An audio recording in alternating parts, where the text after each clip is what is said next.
What's up is down, what's left is right. Chasing stars and holding you. I can't see the end, but we'll see it through.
Good morning, good day, good night. Welcome to Positive Rate. Clear my throat a bit. I am your host today, Willy Canuck. Still sick. Honestly, every time I think I'm getting better, I'm getting worse again. Don't know what the problem is, but anyway, huge shout out to Nighthawk, who's on the tarmac joining me today. We are flying the Airbus 380, continuing our journey from Kuwait to Mumbai over the Arabian Sea. Another chance to have a shot at the brilliant By Wire A380, which is still in alpha. I did have it for a bit of a test run yesterday, and the climb rate is way too high. It's not quite believable. I'm hoping that they're still working on that. I've now moved to the development version, which is available. Also, lots of news to talk about today as well. And I'm also using Rex Atmos. This is something I just recently bought. It was on sale. I got it from Contrail, actually. So hopefully we'll see the results of that. Sorry, go through the route today, though. Let me pop that up for you.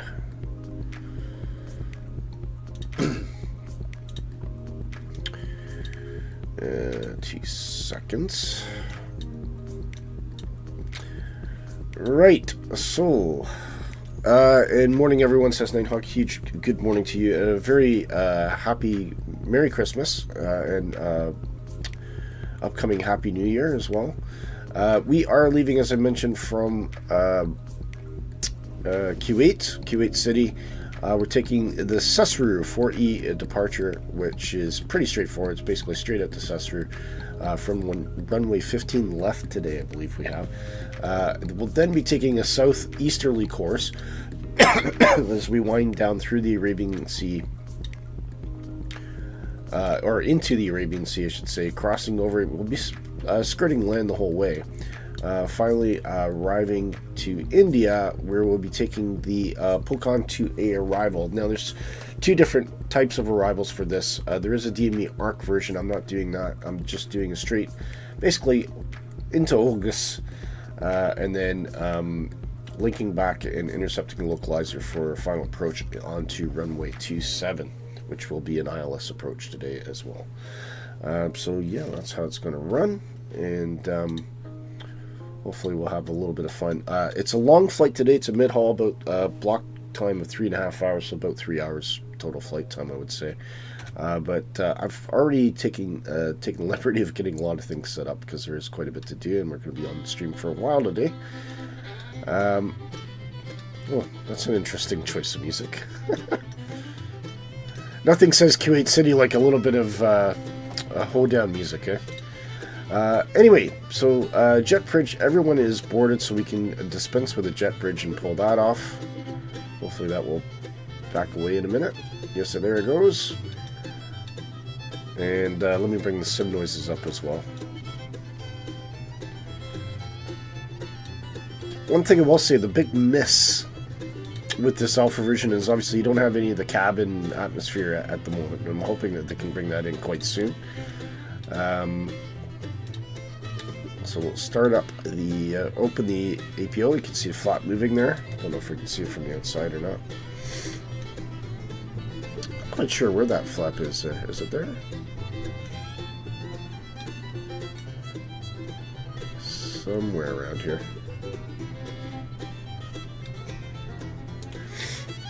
It's a plane I'm still getting to know, so it's quite interesting. Right, flap is open. We can start the APU. Should start to hear some noises for that.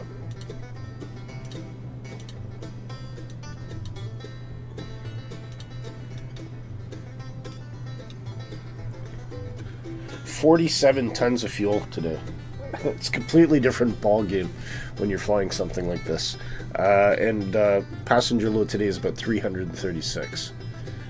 So I did use SimBrief to use my route, and also use the takeoff performance calculator in SimBrief as well, which comes in very handy. Okay, we'll put on that bleed. We should be getting power availability shortly. Oh, I gotta change that music, man. That's doing my head in. Trying to talk over it, I can't think because I'm just hearing this violin and banjo in the background. Okay, we now have APU power, so we can disconnect the external. And we will also put the seatbelts on. Yes, we do hear a ding for that. Perfect. That's what I like to do. Like to hear. This is cool too. I love this. So because we have Navigraph integration, if we pull that down to zoom in a quick moment, we will get a flight plan, or sorry, a flight plan, an airport plan. And as I mentioned, we're going to 15 left today. I think it was 15 left. Yeah. So we are currently here at the terminal, so we'll be backing out nose to the left, heading down to Whiskey 17, picking up Echo 9, and we'll basically take that straight out to 15 left, line up, and go from there. So it's very, very straightforward, easy airport to get in and out of. Unlike, was it Baghdad? Baghdad was a nightmare. Also, I was doing a flight just on my own last week, and I flew into Schiphol. Was it Schiphol? Yeah, Schiphol, I think. Not really looking at the runway assignment, and the runway it gave me was like way out the heck in the middle of nowhere. It took me like 20 minutes to taxi to the terminal. It was absolutely insane. Okay, so yes. Everything else should be good to go. I feel like the flight directors are not on for some reason. Not quite sure why. Anyway, let's dispense of the ground power unit. We don't need that anymore, and we'll get the pushback system going here, which is nothing crazy, but always very reliable. Don't think, is there a tug there? Oh yeah, there is a tug, sure enough. We'll just keep an eye on Nighthawk. I'm not sure if he's pulled out yet. No. Okay.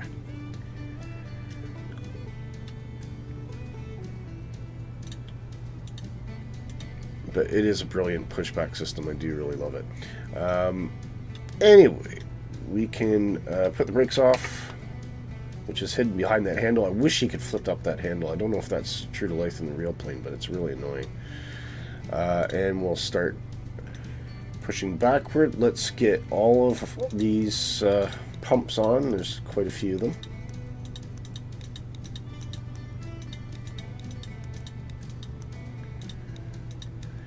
And we'll go engine start to on. And engines 1 and 2.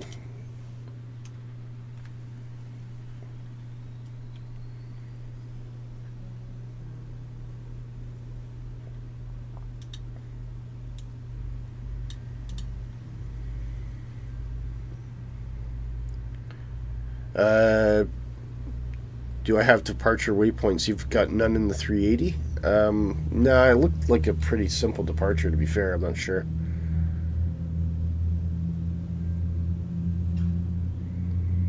Listen to that noise.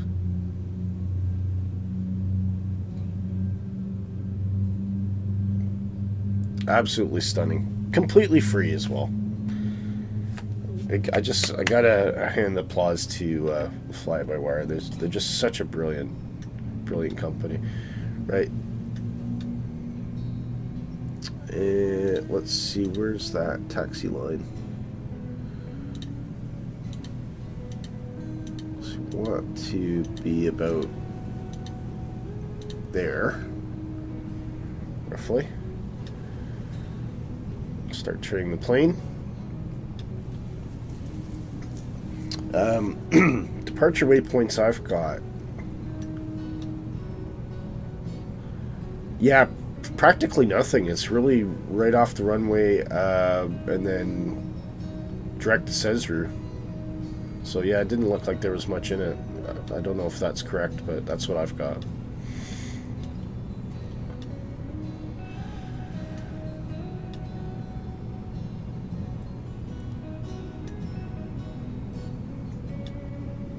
Okay, we got a good start on 1 and 2. We got a couple of housekeeping things to do once we've got the engines up and running.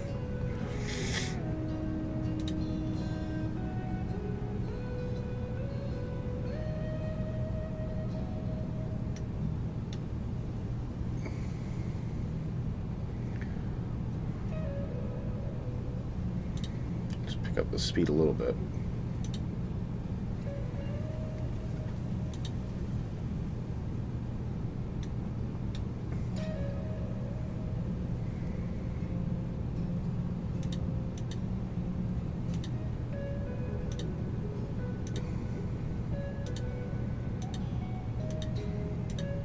That should do.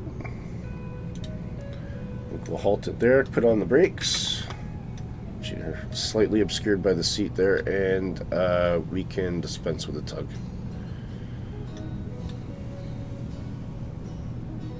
Hopefully.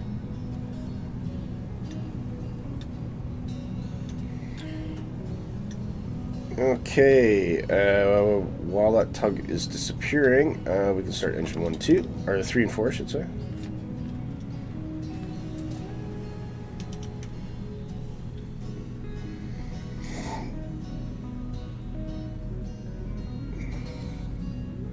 I think the engine animations on this are extraordinarily good as well, even compared to some payware aircraft.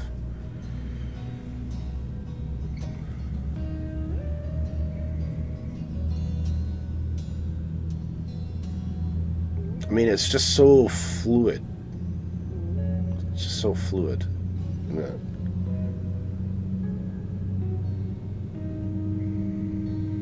It does actually almost look like you do get that, obviously, that animation switch, but up to that point, it's just really, really good. Oh, there's Nighthawk starting to push back.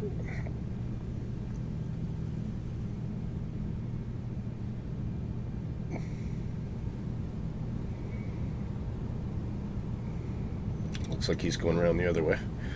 Right, let's just do a quick check on here. So if I go to performance, just make sure everything is set in there, which I believe it is. We get our flap set here, so we need to be targeted for 36. So we'll, now that we have hydraulic power, start shifting those, and that's quite a lot of deviation on the elevators as well.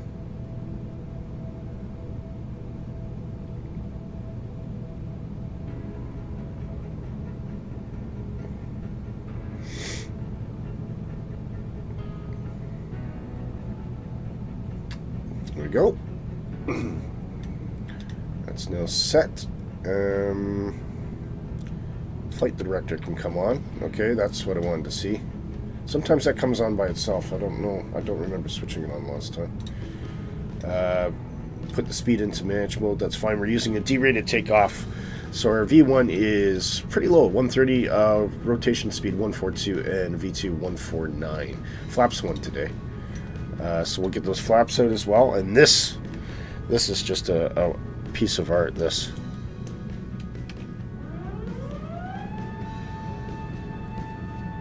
Oh, that's so good.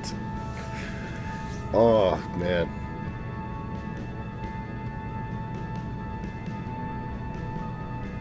Oh, just brings a smile to my face every time. There we go. Flaps are set. We can bring the landing lights on now. Or not landing lights, no taxi lights, I should say. It's a little bit hazy as well, so I'll put on the logo lights, although they're not really gonna... Actually, I'll put these to auto, because I think they shut off after a certain altitude, which is pretty cool. We've got good engine starts on 1, 2, 3, and 4 now. So that APU can come off.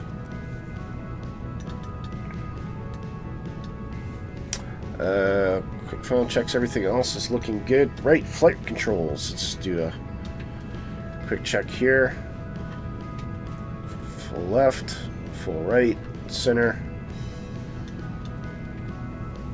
We're on left, we're on right. Center, full back, full forward, center.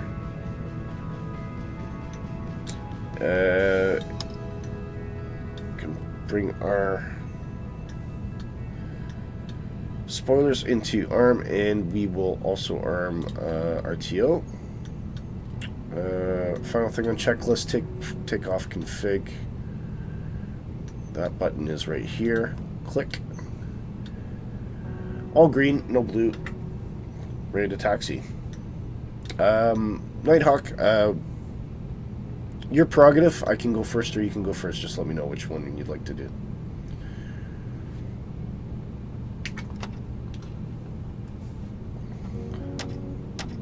I think he's still pushing back, so I will.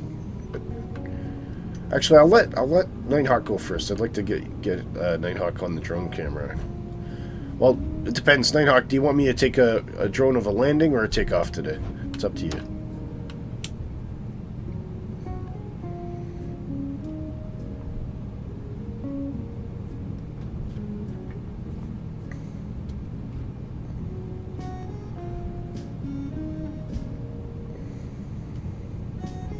So I'll just hold station here until I know what Nighthawk's doing.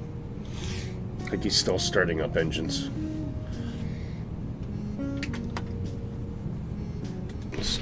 Get a quick look at the outside.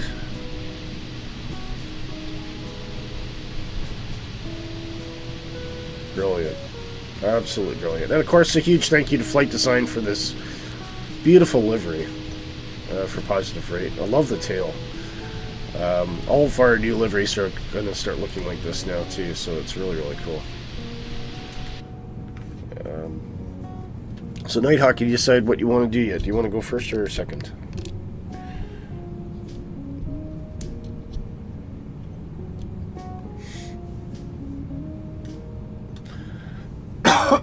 But yeah, some exciting announcements on the news today. We'll do that up as usual up at News at Cruise. You want to go first, right? Okay. I will follow you. If you line up, I'll hold and switch to drone.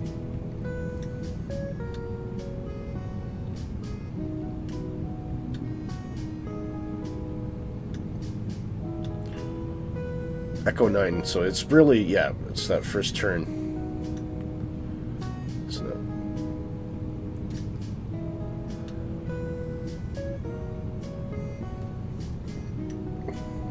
I just love the atmosphere of this too. The windows look very dirty. Wish I could clean them. I just want to get out I always think it's my monitor. I just want to grab a hanky and wipe it. Oh, sorry, it should be in normal ops here as well. I don't know why that's not switched around. There we go. That's a bit better.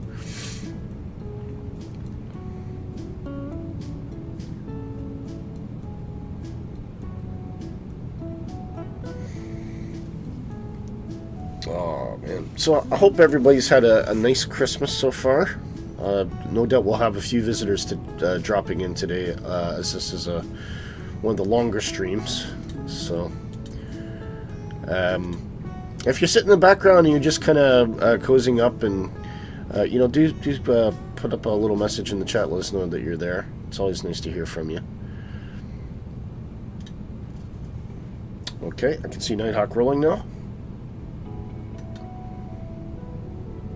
That is Echo 9 right there, so it looks like he's pretty much pushed back onto Echo 9, which is not a bad plan.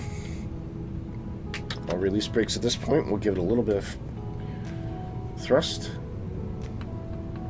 And just back off the throttles. It needs very, very little thrust, I've noticed.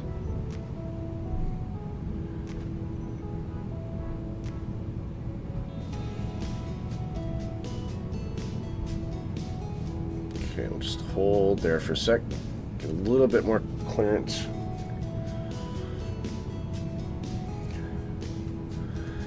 Yeah, nothing like flying two behemoths right before the end of the year, eh? Excuse me.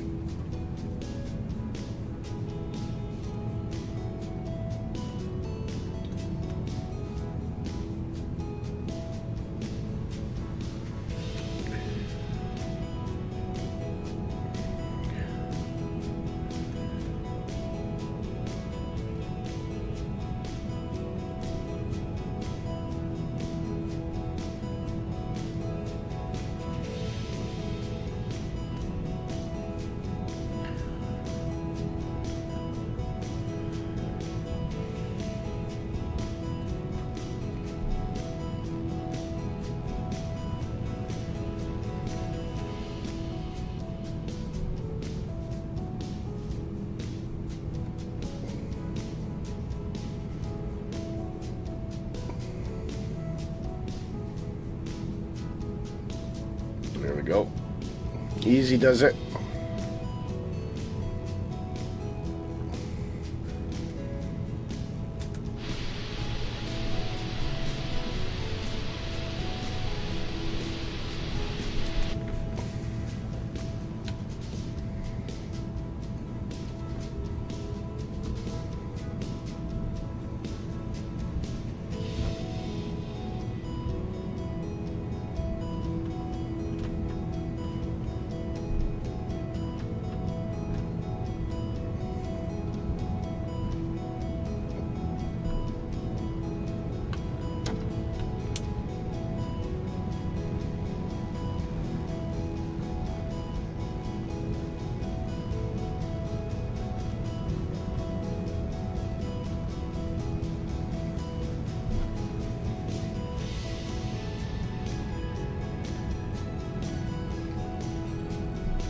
Lovely. Love this.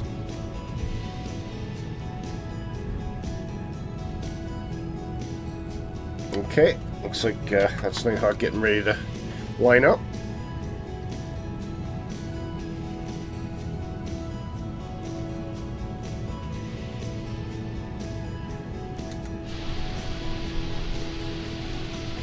Very hazy here, though.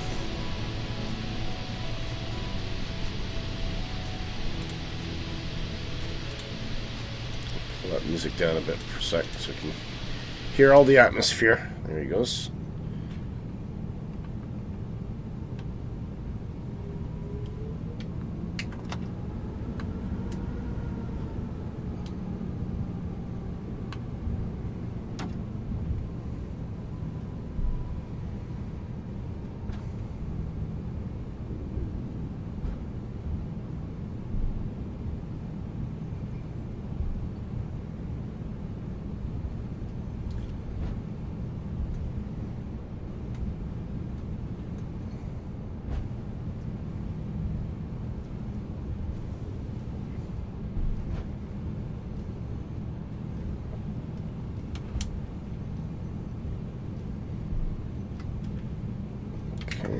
Hold station, let's jump into the drone camera.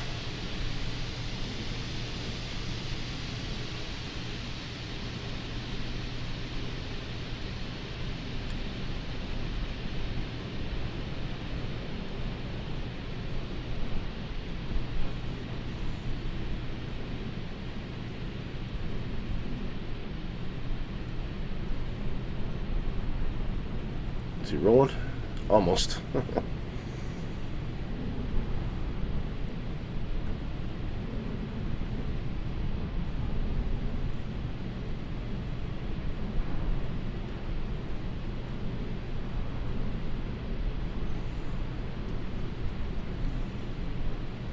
Off he goes. Here we go.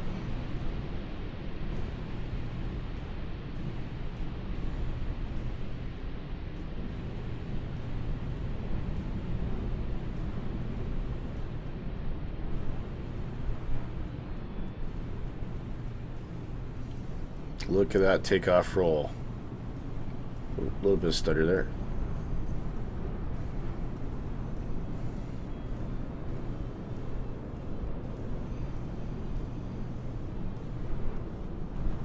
Nice long rotation on the looks of it.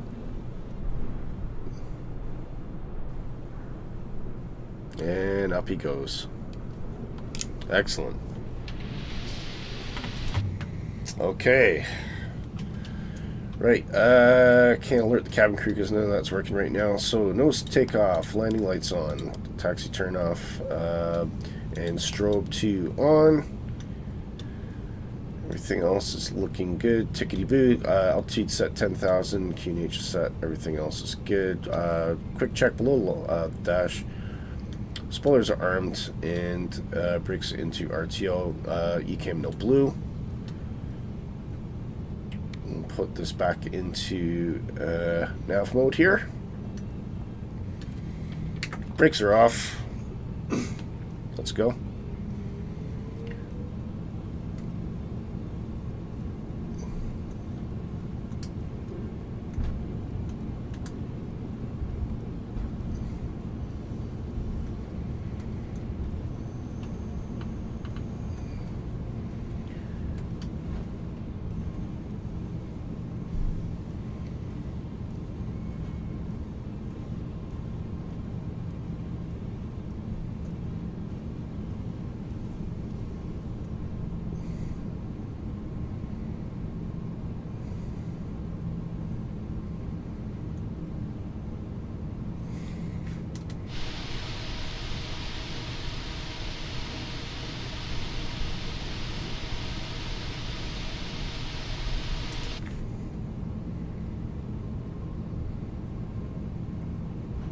We do have a slight hiccup with the scenery here, but that's fine. We'll just follow the brightest line in the middle here. Okay. Anything else we can think of? I think we're good to go. Right, 50% power.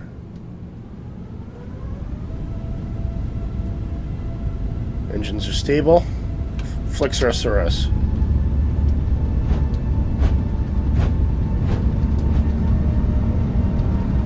Listen to those engines come to life.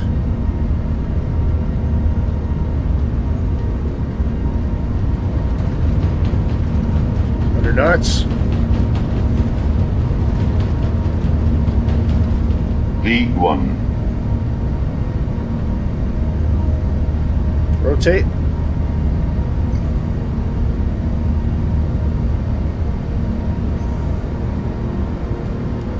Positive rate, gear up.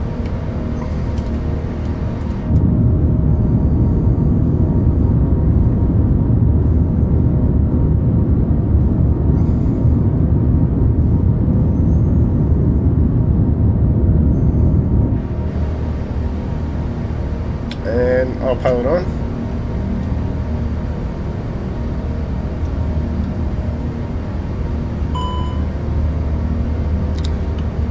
Climb thrust. Oh, we have a caution warning. TCAS is off. That's right. Put that on.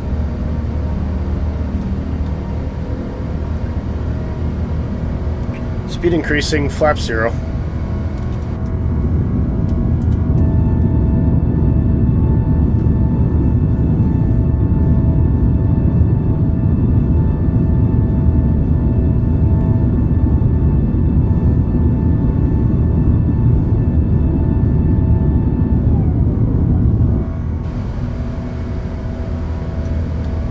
Pilot is tracking. Alright. Let's bring those those engine noises down a little bit and get some music back here.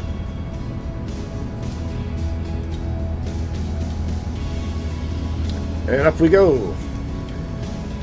We've got no restrictions, so we can set this down to 39,000.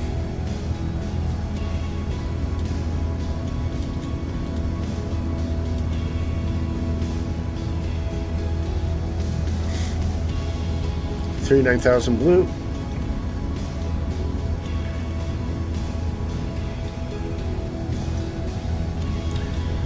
Spoilers can come off. Don't need to disengage the RTO because that comes off by itself, which is cool. Lane lights can come off, or taxi lights can come off, and turn off lights.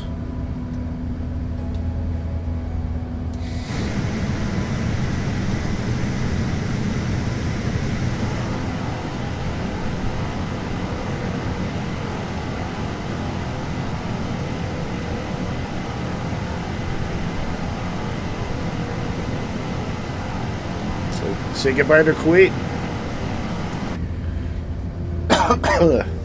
Linux says you have another mod interfering with OKKK. Not that I'm aware of. Not that I'm aware of, but yeah, it does seem I get that kind of double runway. But then when you get to the terminal, looks fine. It's just the runway. So it's a bit of a weird one. I have no idea what's causing it.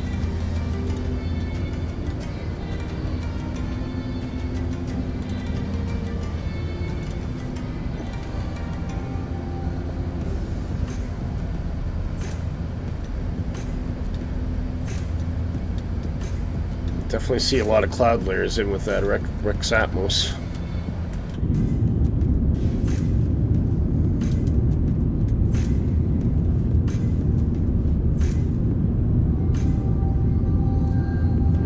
Well, it ain't Microsoft 2024, but it's still pretty damn good. I'll tell you that. Always enjoyable. Big shout out to Just Flight as well. Merry Christmas to Martin and Scott and the entire team, and Pierre and the entire team at PMS 50. Huge thank you for your support this year for Positive Rate. The next stream will be hopping back into the Avro RJ, which has just got a recent update. It's up to version 1.3 now. Hopefully it sorts a few problems out, but I'll tell you what, it's such a dream to fly, and I can't wait to fly it again, so we're definitely going to be doing that. And even the 2024 version is working really well, so we might actually venture into 2024. Good morning, Mrs. Tippy. Always nice to see you. We are above transition altitude, though, so we can go to standard pressure. And yeah, this is what I'm talking about. I mean, if the plane was completely empty, yes, I could potentially see it climbing at that rate. But and then granted, we're not fully loaded with fuel, but we do have quite a bit of weight. 336 ton, zero fuel weight. I just can't see how that airplane's going to get a climb rate like that. But there you go. Huge Merry Christmas to Mr. and Mrs. Tippy. Hope you guys are doing well. Hope Santa was good to you both.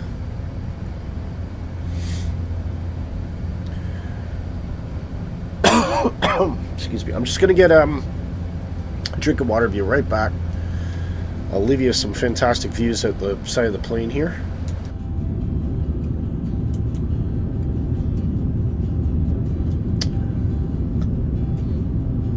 And I'll be right back with you shortly.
Back with you guys. I'm just having a bit of, well, in Britain we call it lemsip. I can't remember what it was called in Canada. Neil Citron or something.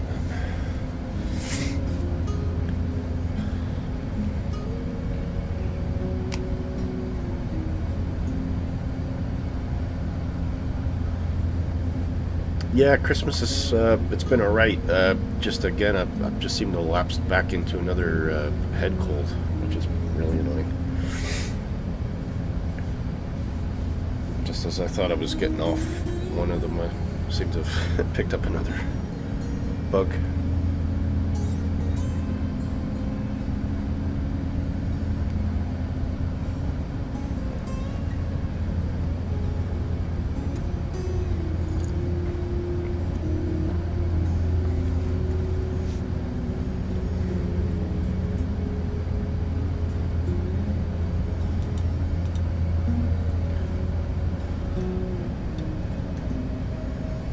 Lost there's Nighthawk gone. Is that multiplayer bug kicking in again, isn't it? It's a bit annoying. Remember drinking Lucozade. Now today, yeah, it's not. Lucozade isn't what it used to be.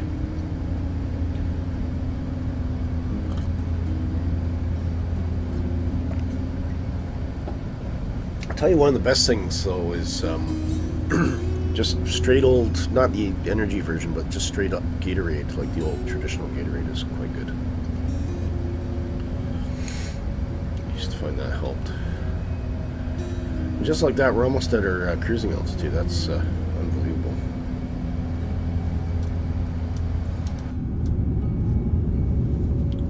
You can listen to the engine spooling down.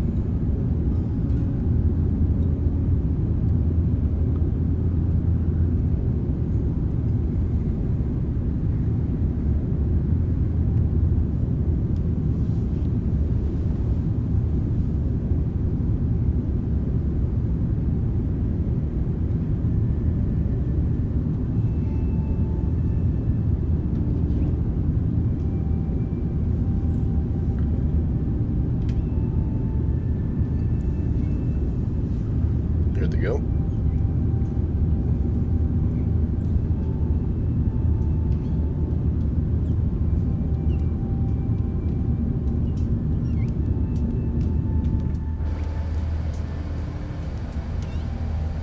Let's bring that range out a bit.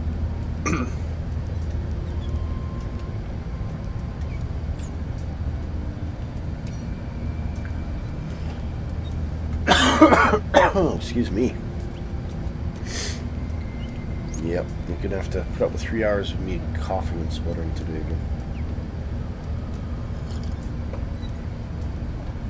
Anyway, currently 11:42, coming up 11:43 Zulu. So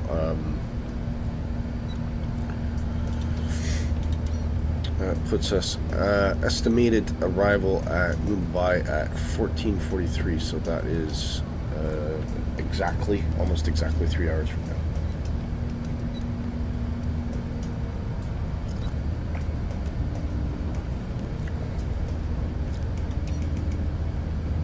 And there's probably not much point in putting in our arrival information yet, because we don't know if the weather's going to change. So what I might do, see where the top of the sun is. Think about Ancox.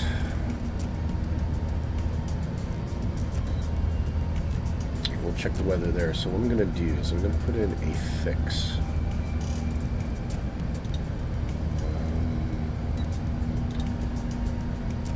Remember how to do that on this one.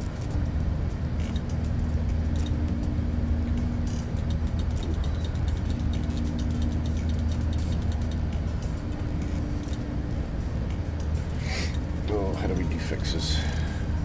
Oh. How do we do fixes? That's a question.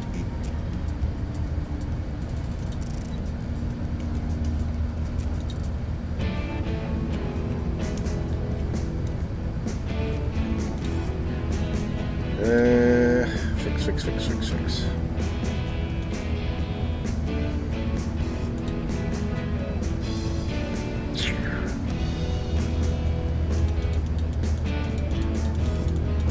Just make sure, what do I say, Ncox. Just read that one.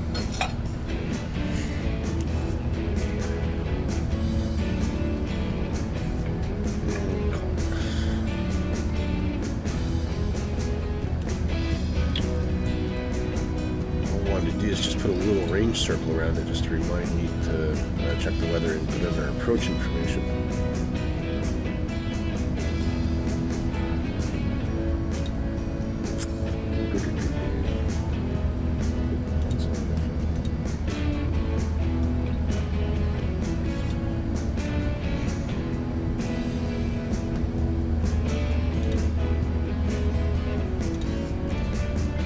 There must be a way.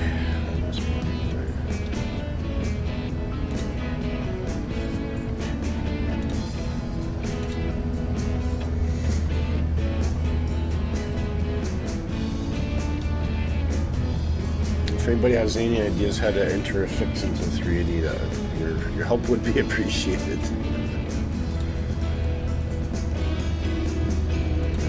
That still won't work.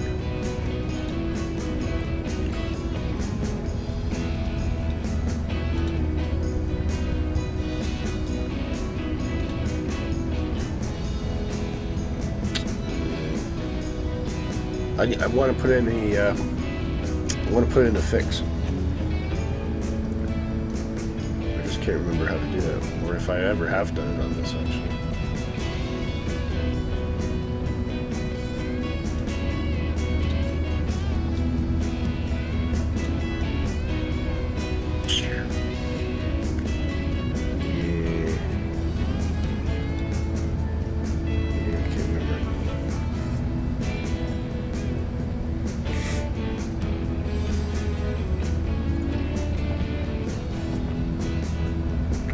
Back to that. I'll have to do some research. We got time. Lots of time.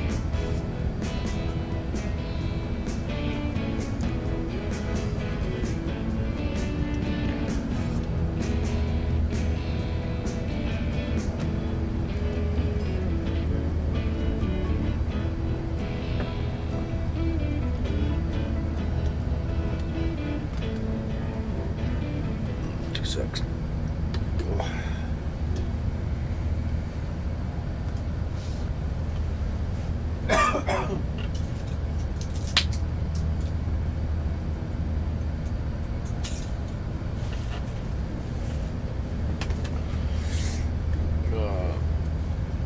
Could I do it through adding a constraint? I'm not sure.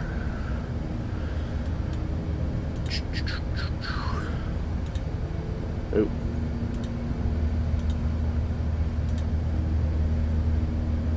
Nah. Step altitudes are not implemented. No.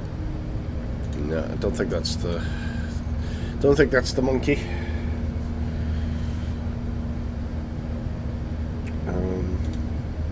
Do a bit of research.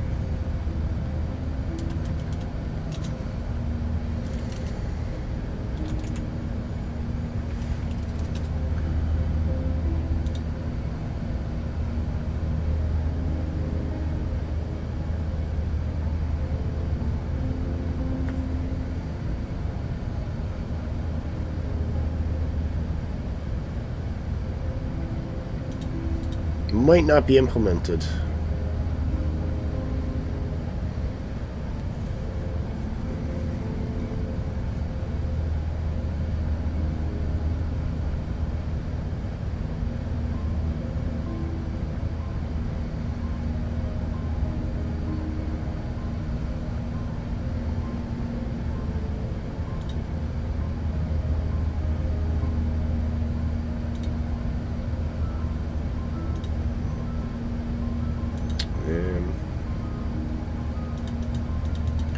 Would stand to reason that I could put if you'd want to click your fix. So Ncox.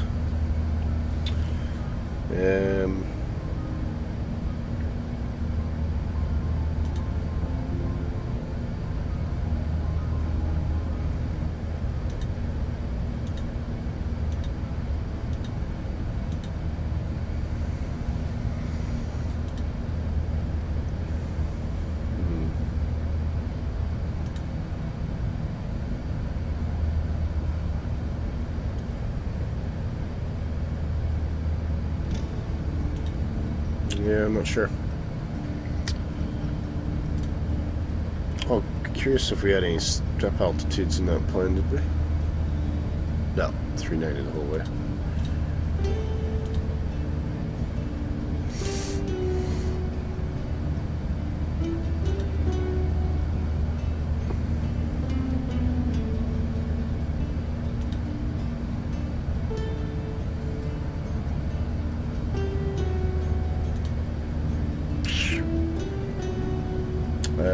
It doesn't look like it's possible yet. Because it's not even available as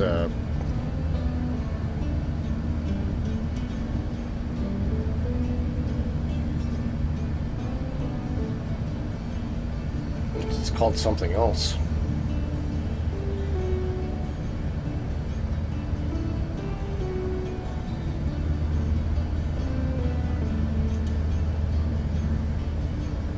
Not sure. Mailbox.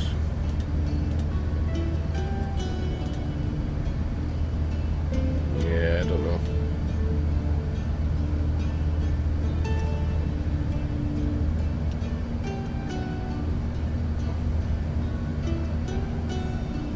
Oh well. I've written it down anyway, so when we get to Hancock's, we'll put in approach information.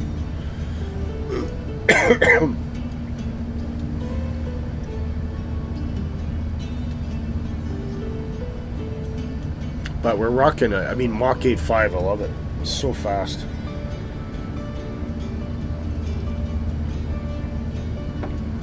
See an F-18 out there.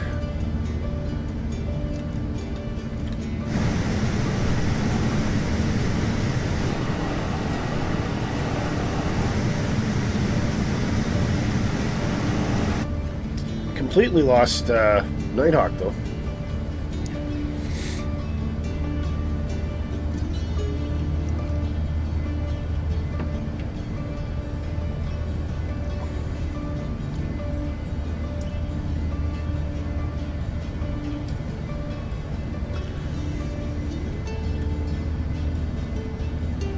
Looks like you've disappeared again, Nighthawk. I don't know why. Can you see me, Nighthawk?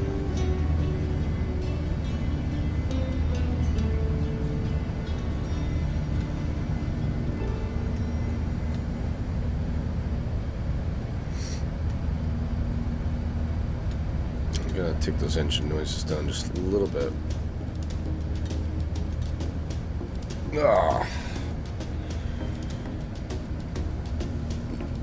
You're directly ahead of me. It's frustrating.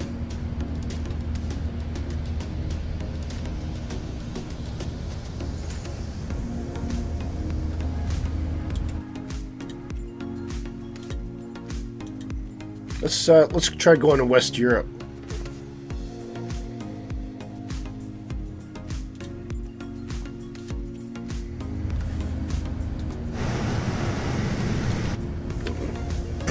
If you bounce over to West Europe, Nighthawk, I just want to see if that makes a difference.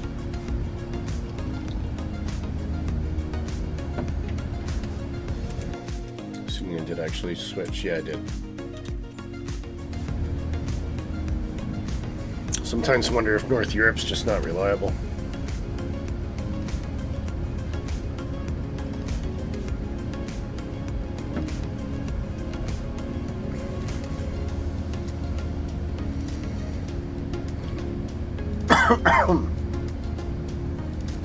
Oh, there you are. That's worked. That's better.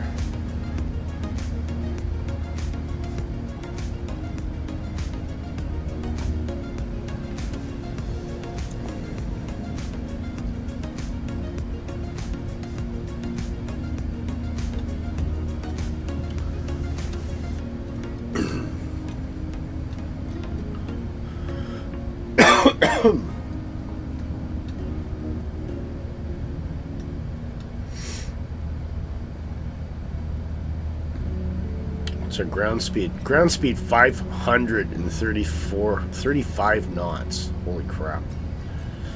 We got a good tailwind today though. I think it's about 60 knot tailwind. That was just insane.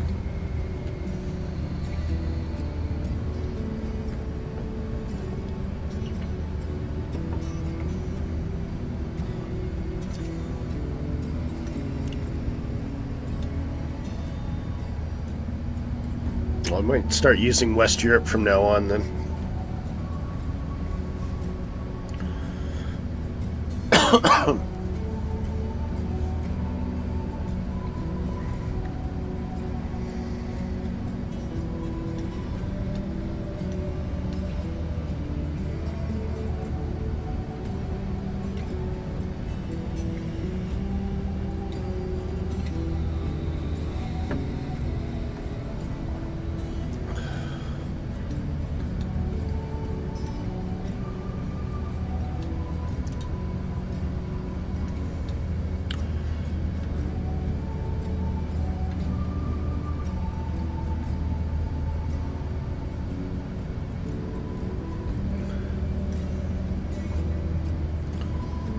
Man, those windows are dirty.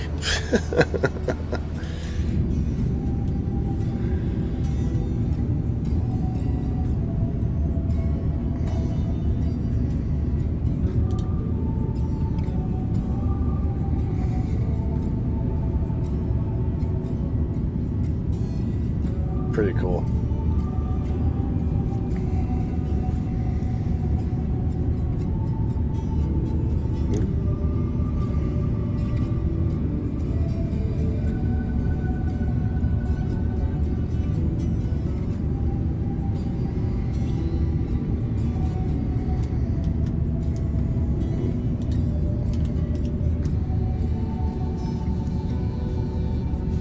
See those massive engines just humming away there.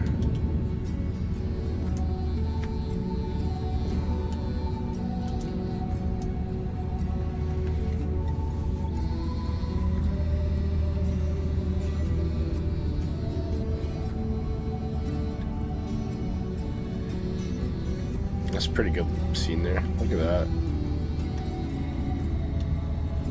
Oh, beautiful.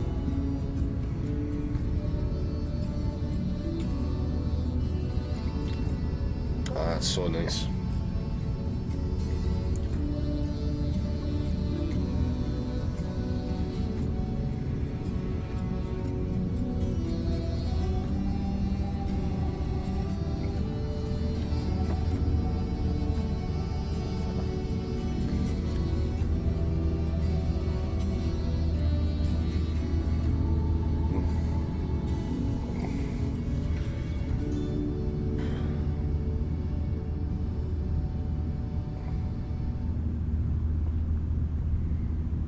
Hey, Brett. Hello, Brett. How are you doing? Merry Christmas to you, mate.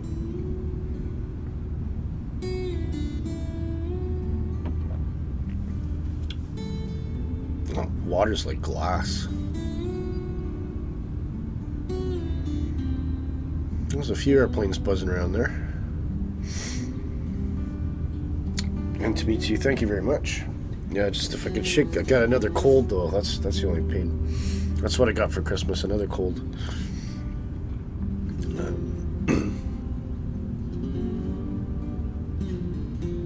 Oh, do hit the like on the stream for me too as well, guys, if you wouldn't mind.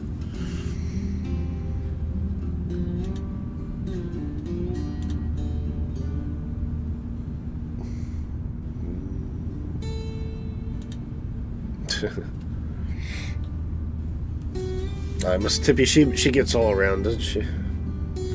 Oh, I saw it was on Two-Tone Murphy, but the looks like the Duke Piston anyways come to 2024, so that's quite exciting. Pretty geared up about that. Sorry guys, I'm just gonna... Oh, you're just chatting in Discord, were you? Alright, okay. Fair enough. I figured it was something in some sort of inside joke.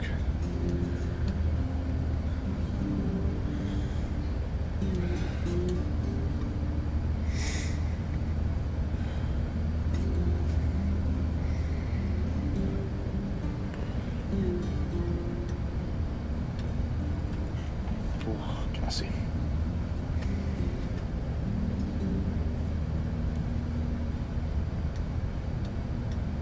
Right, I'm just gonna step away for a sec, guys. I'll be right back and we'll do news at cruise. Sorry. Right back.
And back.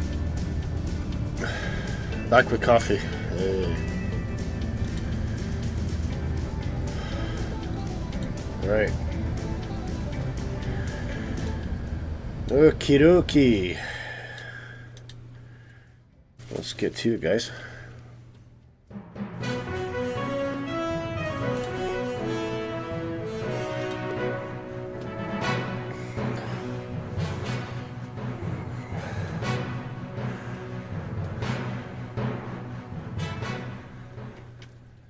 Yes, we've got a few things to talk about. So, InnoBuilds continues to tease us with this A350 that's coming. Unknown if this is coming for 2020. I get the impression this might be... Oh no, it is reconfirmed for 2020, so that's brilliant. So that means that even if you're not able to benefit from the new simulator, you'll still be able to experience this on the old one, which is fantastic. But it's just looking pretty slick. Really, really nice. So I'm really looking forward to that. I think it's a big gap in the market right now in terms of airline choice. The 350 is obviously a very, very popular airliner, preferred long hauler for many airlines in the world now. So yeah, it's going to be pretty cool. We should see those dotting about the skies, I would think, fairly quickly once that gets released. But yeah, it's just everything's just looking completely insane, really. Especially all the cabin lighting. I love that. Which is very true to life as well. So yeah, we can look forward to that. InnoBuilds is also reintroducing something called the Spartan S7W Executive, which is, I presume this is the Spartan here. It's a historic aircraft from the 1930s, so it's quite vintage. It's not something that they normally do. Right, I'm just gonna make sure my sim's not crashing on me. I heard something interesting there. Oh, there's Mrs. Tippy. Right, I better turn off my put TCAS in the TA only,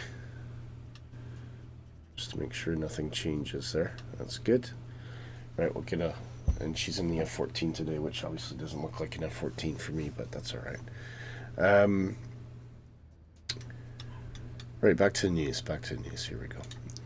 So yeah, that's kind of an idea of what the... it is very, very kind of oldish looking. But obviously, I guess there's an upgrade, which makes it a bit more modern, with modern avionics and GPS, etc. So yeah, that's looking cool. InnoBuilds, not content with just 2 announcements, they've also now announced London Heathrow Premium, which is probably going to be extremely popular. Don't know if we get some nice shots here. Here we go. Yeah, this is looking pretty good. And I've been in Heathrow quite often as well, so I can certainly attest to the authenticity of how it looks. And yes, that's what it looks like inside too.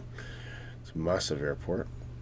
But yeah, that's looking really good. And that's only just one terminal as well. I believe that's Terminal 5. So yeah, you can check that out. Seafront Simulations, they've announced maritime scenery projects for 2024. And this is basically bringing in vessels, I believe. So this is adding authenticity to various areas of the world by bringing in the appropriate boat traffic to make it look the part. I like the Greek Islands one as well. That looks pretty cool. And then this one is weird. This DCS, I think. So they are teasing a starfighter, and actually Nighthawk brought my attention to this. I didn't realize that Canada actually built quite a few of the F-104s that were sold into NATO. They were actually built by Canada, which is interesting. So it's obviously a very well, they used to call it the Widowmaker for a good reason. It has a very short wingspan. Its low speed performance was not particularly great, but it was widely accepted as the interceptor of choice for many, many years by various NATO countries, including Canada, of course. And it was very fast. I will say that. It was extremely fast, so that's one of the reasons I think that it was so popular. But yeah, if you're into DCS, you want to try chase down some Soviets in the old-fashioned way of things, then you can maybe check that out. This is good news for a lot of people. I'm going to try this as well. Toolbar pushback's been updated for 2024, which is really cool. The only problem I'm having with toolbar pushback is it does seem to interfere with some of the add-ons. Particularly, it never worked properly with the headwinds, and I'm not sure it really worked with the By Wire A380 either. So I'm going to check that out. But if you do use the tool and you generally don't have issues, then this is probably really exciting news for you. Nighthawk says the 104 Starfire was high altitude interceptor, but the Royal Canadian Air Force used it as low altitude bomber, which led to deaths. Yeah, and it would. Not suited for that role at all. Absolutely not suited for that role. I mean, just it'd be subject to so many stalls, and the wing loading I don't think was particularly fantastic either. So, but yeah, it's it's nice to see a popular tool like that come in. I just hope that, as you can see here, someone's already mentioned, there are issues, I would say, in terms of conflicts with some add-ons. That's the only problem. So buyer beware, but I would sure check out the freeware tool anyway, and if it doesn't work for you, you can always delete it. PMDG, this is a real surprise. This is a real surprise, because I would have just assumed that they were working on a 747-400, which is their traditional Queen in the Skies package. I know they have mentioned something about the 800, but actually what they are previewing is the 747-100. So this is a right old school classic, which I think has probably come out of nowhere, really. There's a lot of work to do, but they've basically just showed off a few of the assets. Which, of course, you know, PMDG, although this is very premature, we can be assured that this, when it does come out, this will be absolutely fantastic. But yes, a very, very big surprise. So he has said that the 74100 and 400 with all three engine types will be the first to be released. So they are indeed working on the 400. But the classic line will also, they'll be adding the 200, which is really cool, the SP and the 300. In the 8 series, I presume that would be the 800, I'm not sure. But yeah, it's they're really going gangbusters on the 747 side. That seems to be what they're focusing on. And to be sure, it is one of their all-time best-selling titles across multiple Flightsim platforms, so it comes as no surprise that this has been announced. So really good, really looking forward to that. Nighthawk says PMDG is planning all versions of the 747, including the shrunk version. Yeah, I think that's the SP, isn't it? It's kind of like a half cargo, half passenger plane. It's a little bit weird. So Navigraph, sorry, you guys can't see anything I'm talking about, can you?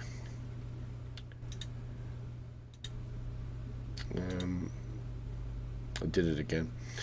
Navigraph, this is really a big deal. They have added integration for 2024 nav data, and I can show you right here. This is what it looks like. This is so 2020 you had the Eric cycle. This is now available as a beta, as a warning for 2024, and of course it covers all of the other various things. You can see I've got the RJ Profession for 2024 in there, so that's really cool. So go check that out.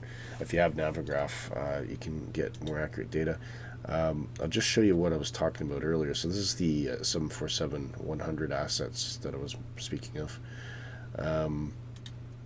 And in the three, so have I just been talking through this news and nobody knows what I've been looking at? Now, here's a bit of a surprise. This, I've never heard of RHD. Take this for what it is, but they have teased a 767-200 ER. And that's really the only information we have. They don't give much detail. But they do have okay, so they have been out before. They've done they did a 300 ER, but it was using the Asobo 747 stock systems. Okay, that's interesting. So, yeah, take it for what it is. I mean, obviously, in terms of the 767, I'm excited for would be the one that was announced by Bluebird Simulations. Of course, we're all waiting on bated breath to hear more about the 757 from Bluebird as well, which is hopefully going to be releasing in the new year, quite early. But they are continuing to work on it. So yeah, I think that's where I'd probably put my money on at the moment in terms of a decent 767 simulation. But there you go. And that is the news for today. We'll jump back into the cockpit.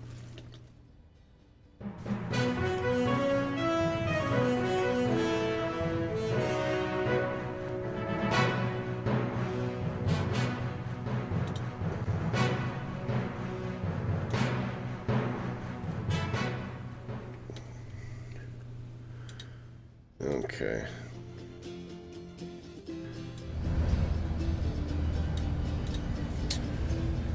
Yeah, this server seems a bit better than Nighthawk. So I think we might make an official change to West Europe.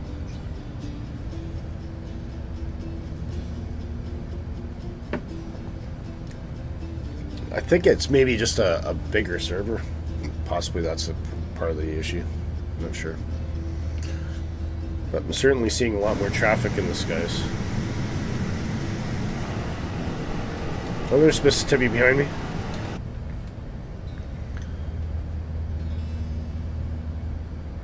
And I can see some land coming up ahead, so this will be, what will this be?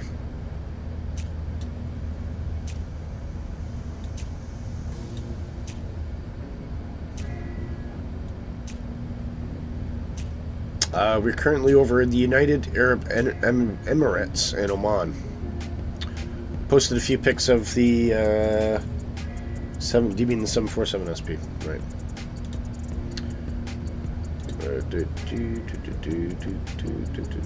All right, yeah. There you go. That's the 747 SP. Was that one that they made? It was like a shrunk version they could use for regional performance or something like that. I can't remember what it was. Something like that, which would make sense because I could see Qantas totally using something like that. All right, very cool.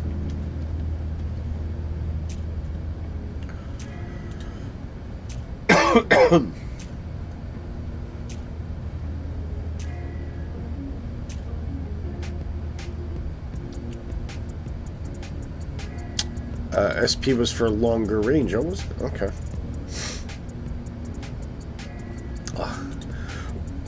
I also know that there was I think Japan. It wasn't probably not the SP then, but Japan had a hybrid passenger cargo version. It's like half passengers and half cargo. Nice. So this will be Oman coming up, which also looks equally hazy. I think there's been a lot of sandstorms lately, because every time I've flown in this region, it always seems to have like this kind of cloud or brown haze to it. Probably have to get some lunch at some point too, if I'm gonna make it to the flight. Currently tracking 1441, so that is well, that's less than 2 hours away. Just over 2 hours away. 2 hours and 20 minutes. So it's almost like starting a new stream right now. This will be our standard length stream. But at the moment, plane's doing a heck of a job. Might mess around with us a bit. Use step altitudes? Oh, not implemented.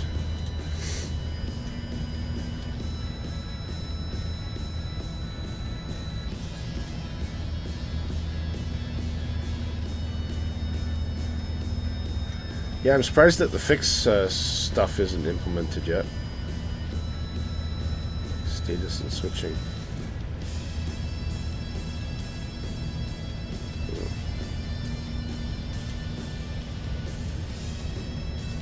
FC back up.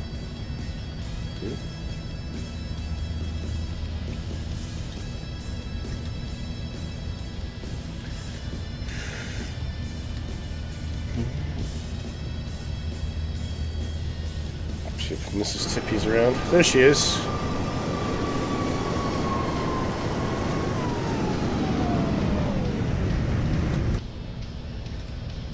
And there she goes.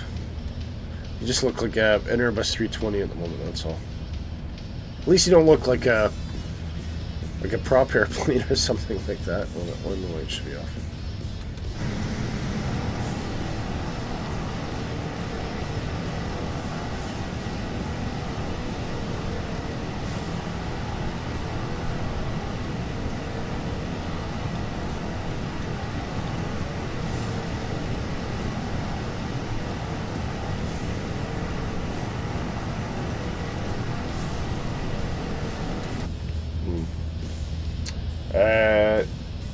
Nighthawk says Japan Airlines had a 747-100 SR for short-range domestic flight with less fuel and more payload. Ah, okay, that's what it was.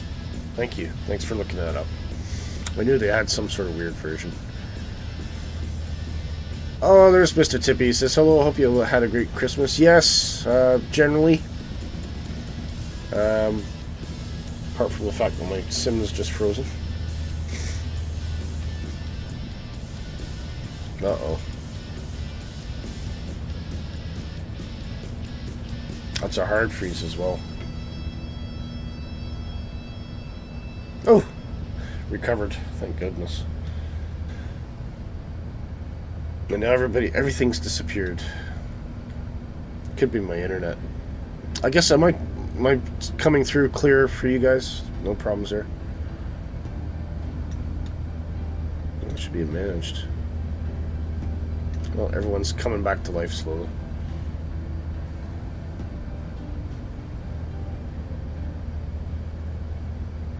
Stream is good? Cool. Okay. Thank goodness for that.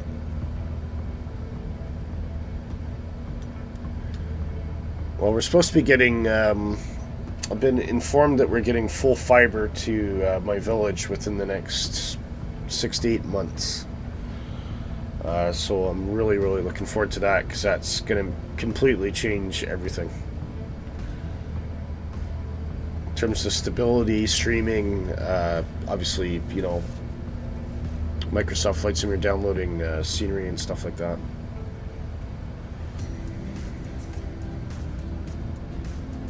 Yeah, it will be a big game changer for me. Like, initially they're going to allow anything between 150 to 500 megabits per second as well, which is really cool.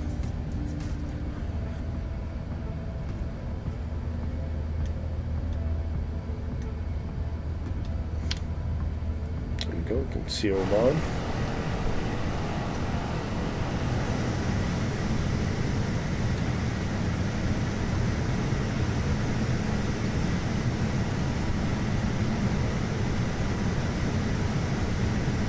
Very cool. They do get a bit artistic with their canals, don't they?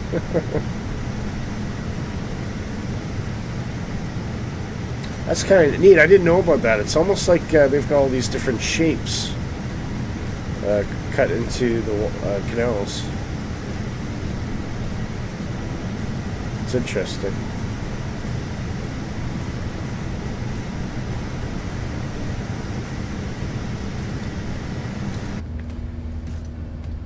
Look at that, that's beautiful, isn't it? Got the mountains right by the sea like that. That's very unusual.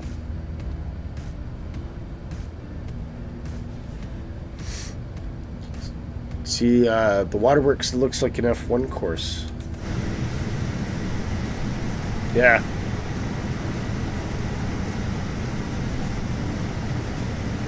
Yeah, it's really cool.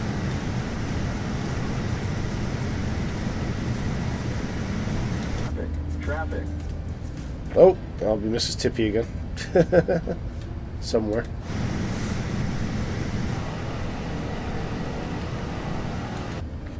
Traffic.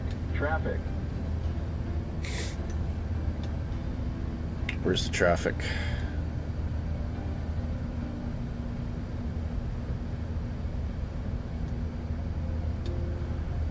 Look at that, though. That's amazing.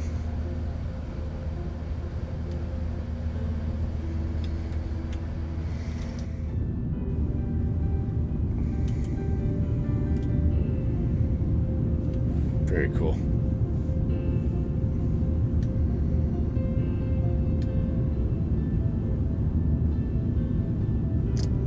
So you don't even, it's not, you wouldn't even think to fly over Oman and think that you're going to see anything interesting, but everywhere you go, we're surprised by something. It's really, really cool.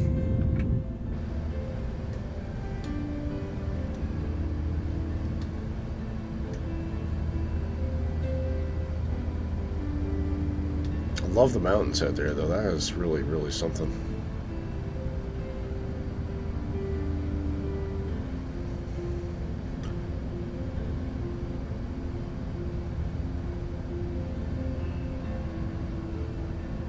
So neat.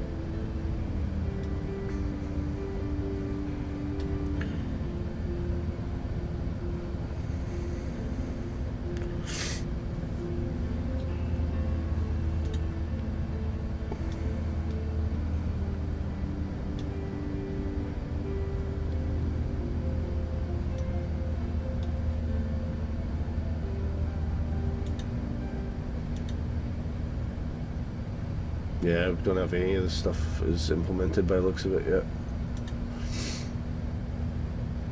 Someday it will be.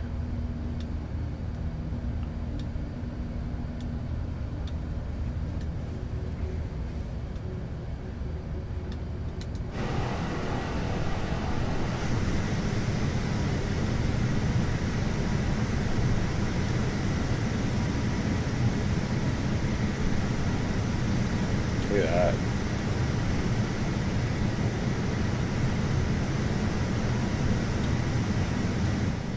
That's incredible. Beautiful. Once again, Mother Nature absolutely surprises us. It's just amazing.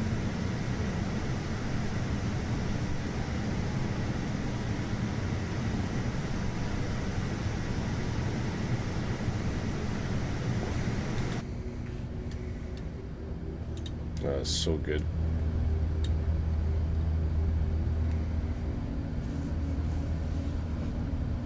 I'm catching up to you. It must be going faster. I'm just using Mach 8.5 as well now. That's what my managed speed is right now. What about you? What are you? 8.5?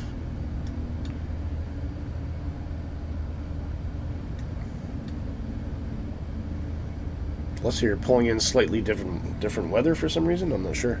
Oh, you're at 8.2. Yeah, take it up to 8.5. I presume you're flying the 380.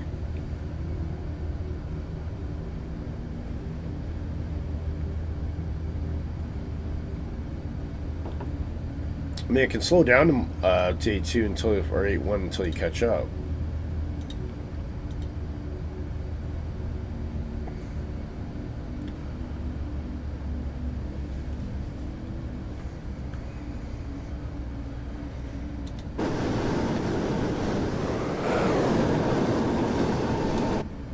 I had wondered because you seem to have dropped off behind me.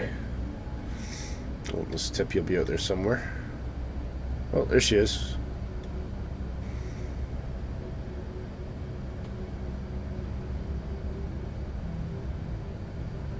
Right, I've dropped to Mach 8.1 for the moment, so if you want to punch it up to 8.5, just let me know when you've caught up to me and I'll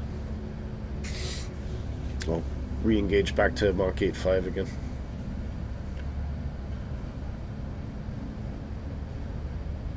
You're on the stable 380. Yeah, but you should be able to override it. Nighthawk, just go into manual mode, pull that down, and just switch it up to 8.5.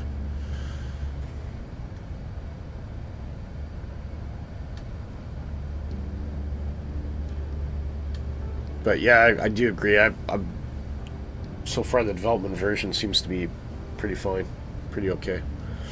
I don't notice much difference, to be honest with you, and I just love them to fix that climb performance.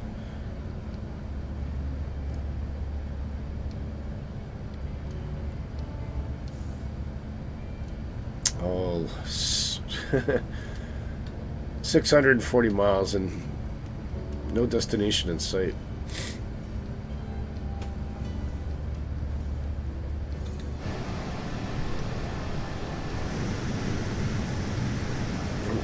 I've lost everyone now.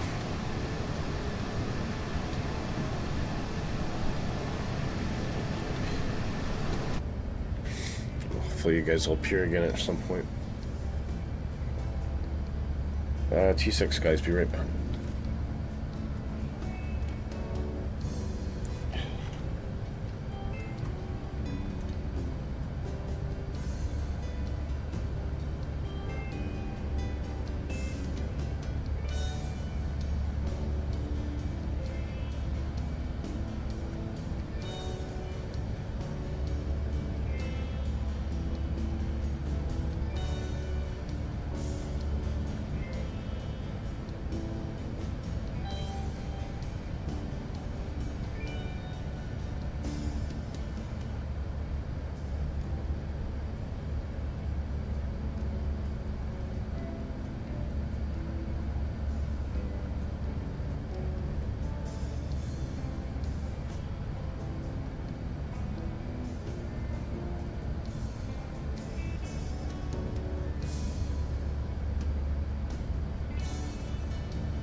Oh, there you are. Catching up now. Well, it seemed to tip you anyway.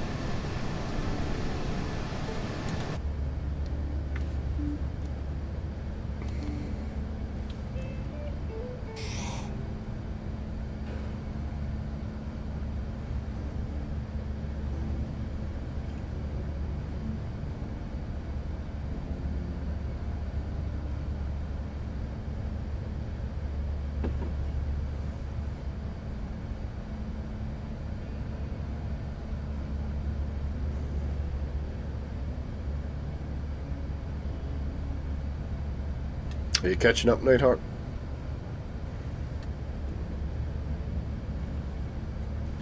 Oh.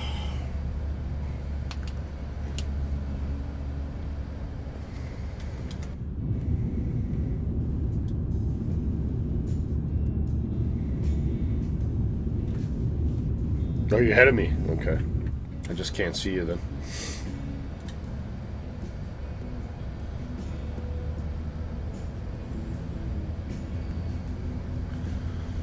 Yeah, it must be that multiplayer glitch again.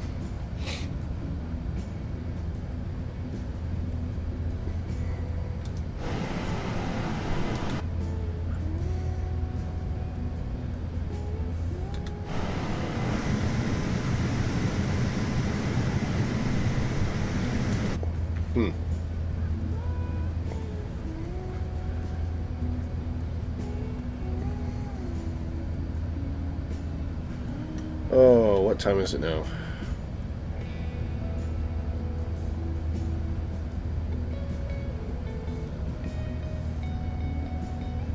$14:41 still. Just over 2 hours, just.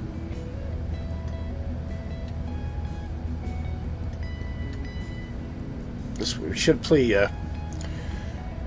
Should have played online poker or something. It's past the time.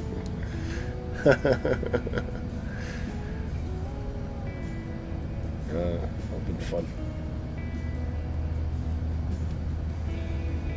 I'll tell you what. I put a question out. So what What does everyone feel was their biggest hit for 2024 in terms of flight simulation? And please don't say Flight Simulator 2024. I don't think that's a valid answer at the moment. Still kind of struggling from some issues, unfortunately. What airport are we landing at? Mumbai. It's Victor Alpha Bravo Bravo.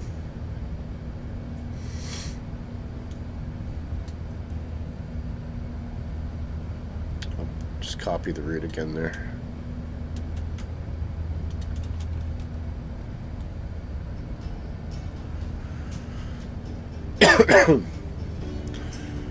Brett says I stepped away. What I missed? Oh wait, commercial flight. Never mind. Yeah. Yeah. I can play with the foot levers here. Down. Up. There we go. That killed about 20 seconds. The thing is, it was we're getting to the point in the around the world tour, though. I was going to have to do some sort of step over. Otherwise, I was trying to get out of the Middle East. I think we spent about 2 weeks in the Middle East, and I've kind of seen enough of it. So now we're hopping to India.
Tippy says some of the scenery in 2024 is amazing. Hopefully it looks great. Yeah, it is. I mean, don't get me wrong. I mean, when it's working, it's stunning.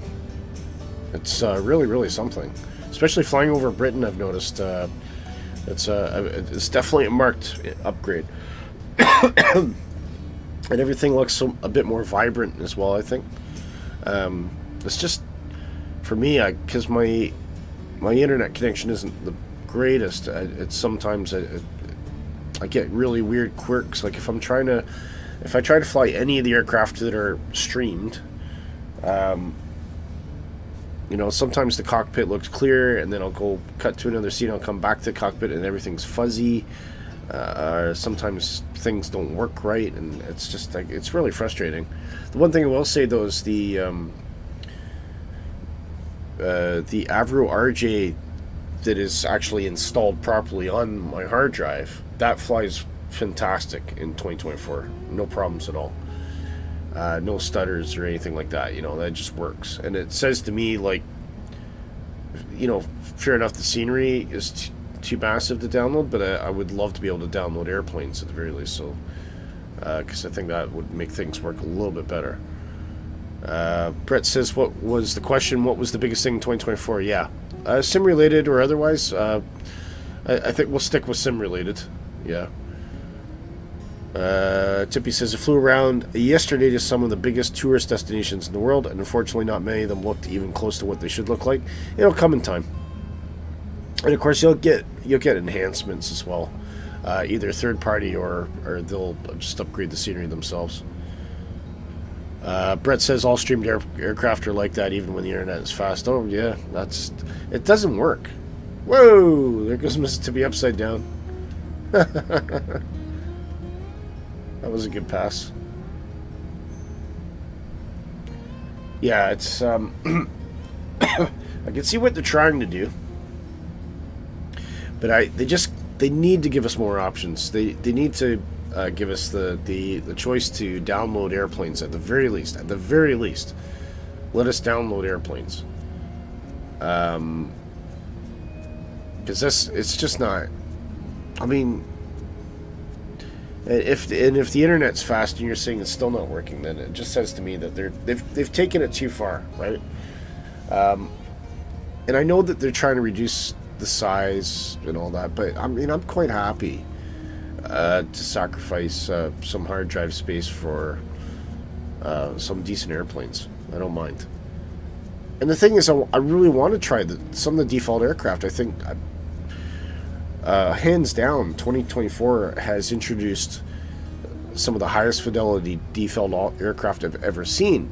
But I get so frustrated trying to fly them because of the streaming issue that I end up going back to third party again.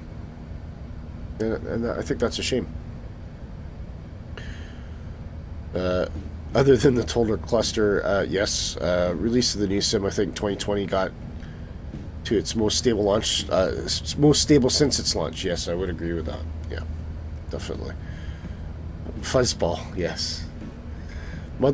Total cluster fuzzball. Total cluster fuzzball.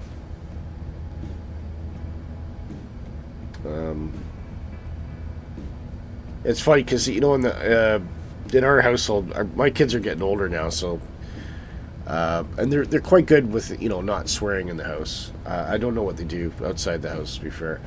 But I mean, my wife and I have been caught using a few choice words at times. But we do have like supplementary words that we use from. So I don't. I try to avoid, you know, using terms like idiot or moron or something. So I call my son a tomato. I said, "Man, you're just a tomato, aren't you? You're just one bloody tomato today, aren't you?" And but he takes it as, he kind of laughs at it, but at the same time he knows what I mean.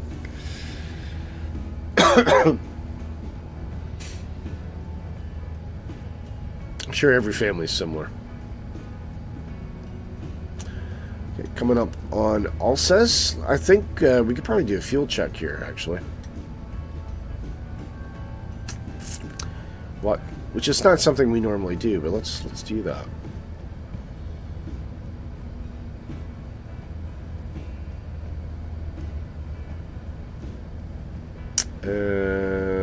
What was it? It's coming up to Alsace after Cunis.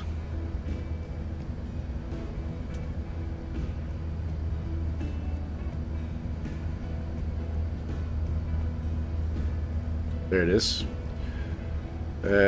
So our fuel on board at Alsace should be it's about 25 ton. Oops. Lost it. Come back.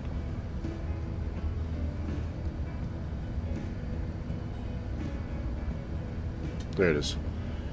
Yeah, just over 25 tons. So if I currently our fuel on board is, we're actually above that. We're actually at 30 ton.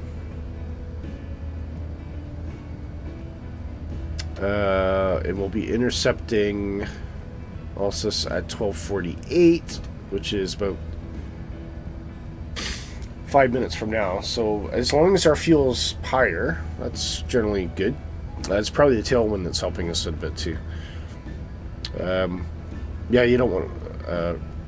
Brett says, we joke at my place that the neighbors must think I'm a total loser because my wife swears with words that will make a trucker blush and laugh.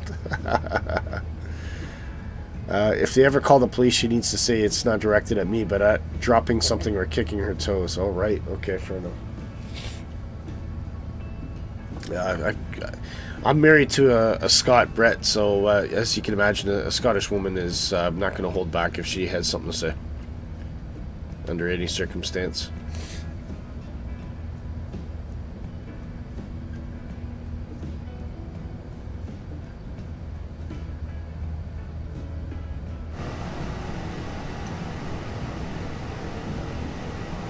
Nope, this Tippy's sneaking up for another pass here.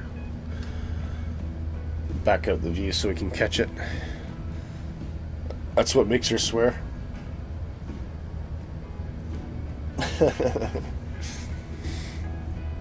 Yeah.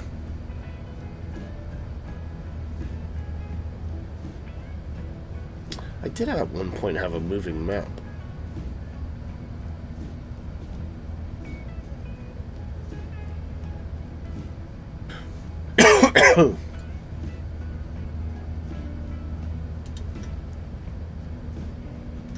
Oh, that's the OP stuff.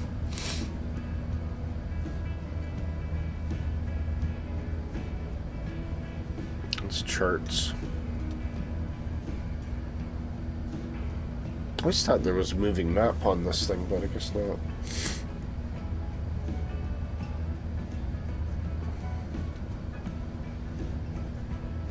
We could bring up the VFR map, could we?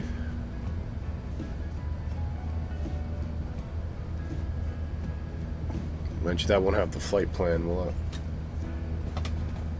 That is the one cool thing about 2024. You can actually bring in the flight plan into the EFB.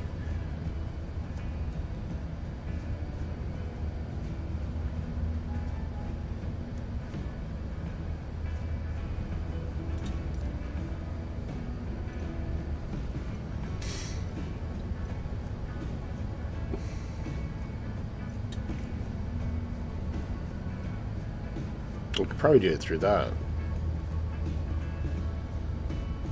I never actually use this very often.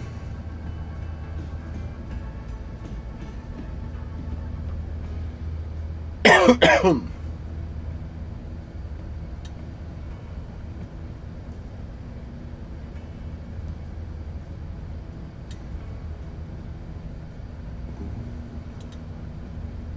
there we go. That works.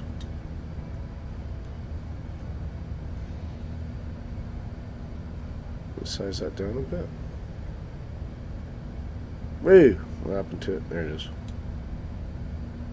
That's cool. That works. Just to give us a bit of a reference point there.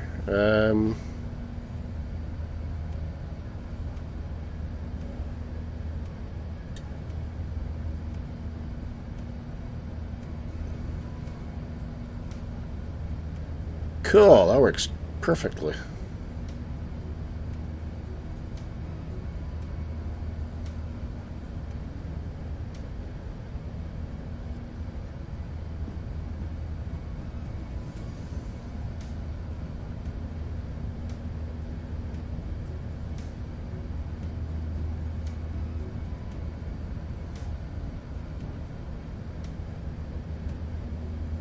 Not for navigational use. Just so we have just a nice live reference. I'm on also on Volanta.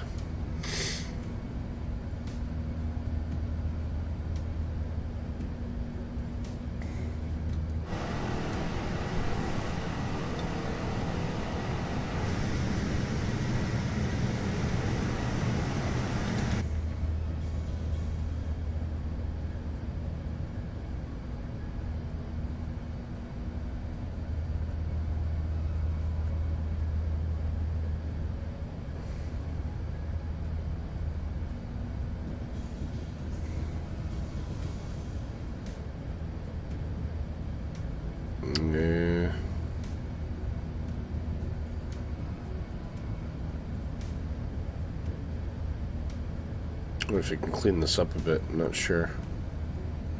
Need a coffee refill? Yeah, I could do with a coffee, actually, to be fair.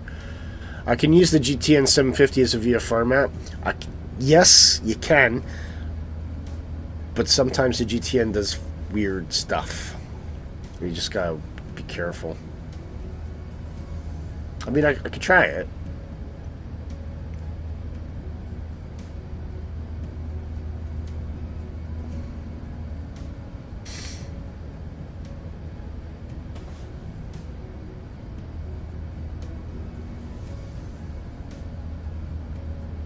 Definitely looks a little bit better, I'll say that much. Yeah.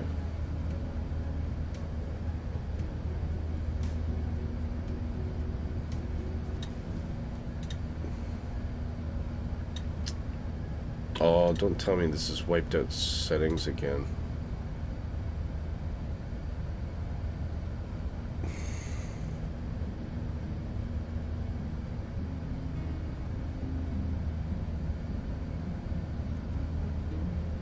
No, that's it in there. That's fine.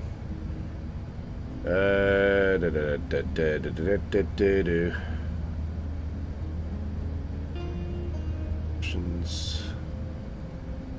Ugh, where do I set that?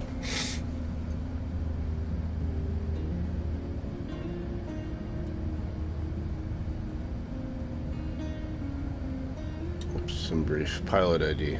Ugh.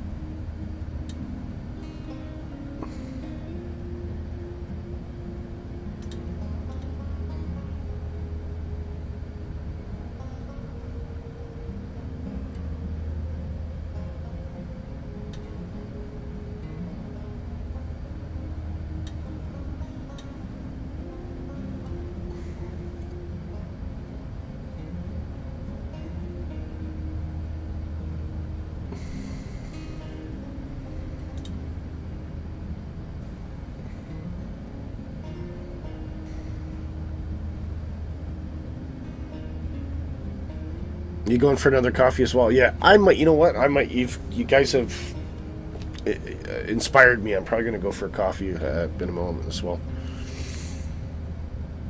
I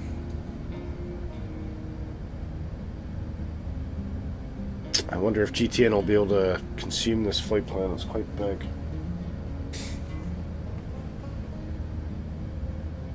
Okay.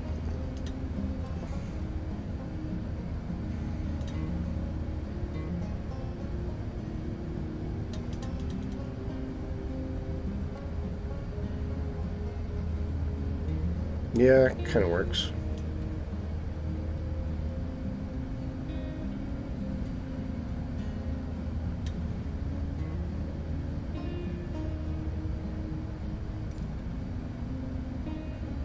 So, oh wait, that's behind the banner. Oh no, that's okay. I can sit there. I'll go wait a minute. Oh, I love how PMS 50 is right over top of the map. That's kind of cool. Thank you, Pierre. Hey, Brandon. Hey, mate. I hope you had a good Christmas. I did, Brandon. I got a chest cold for Christmas. How are you? I'm not too bad, mate. How's your Christmas gone, Brandon? I hope that everything's doing well. I saw that you've been posting some more material on your channel.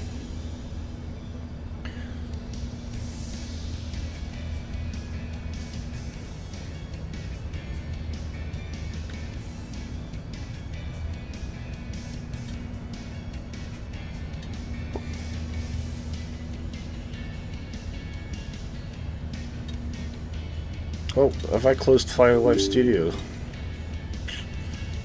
Silly boy. Silly me.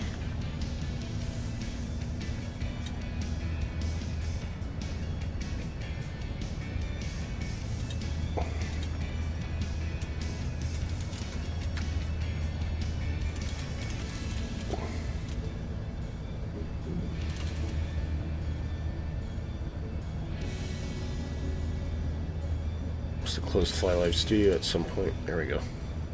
It's better.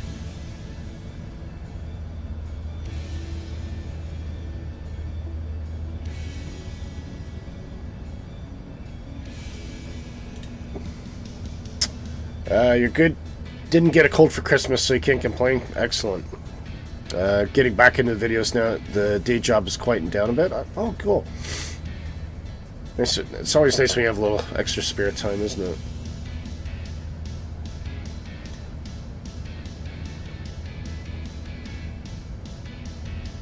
Yeah, we're doing a continuing around the world tour today, so I'm trying to get out of the Middle East, so I decided we're doing a mid-haul from Kuwait to Mumbai.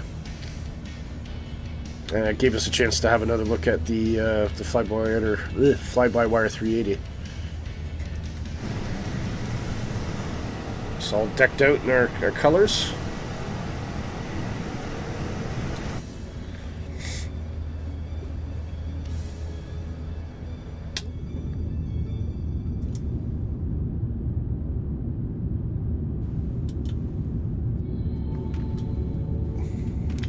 Good look at the sun there.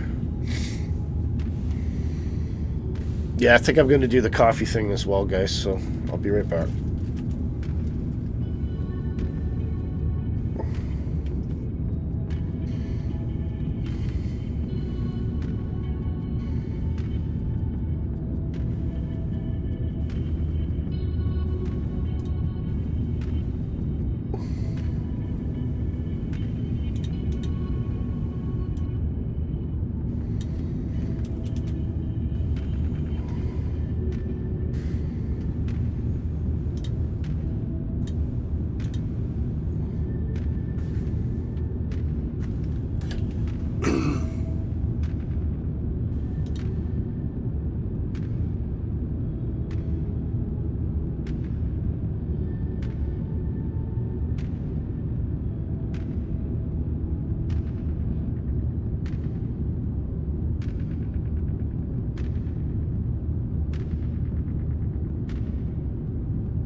Yeah, I agree with you, Nighthawk. I can't drink as much now because it gives me acid reflux if I have too much of it.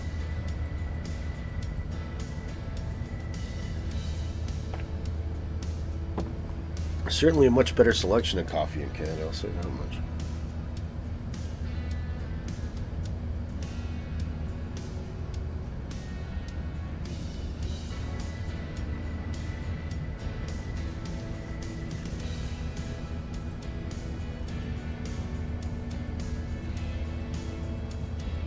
Yeah, so do I.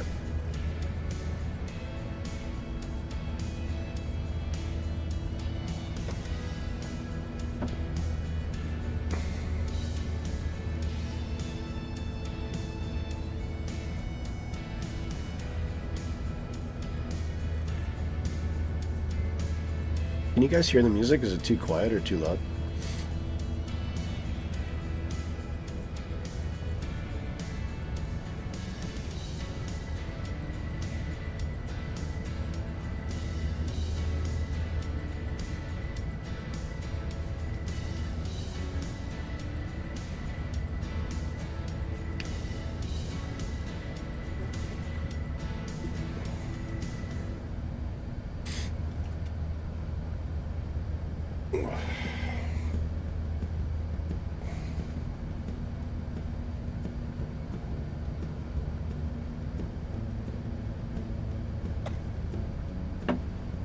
Coffee's pretty good in Australia.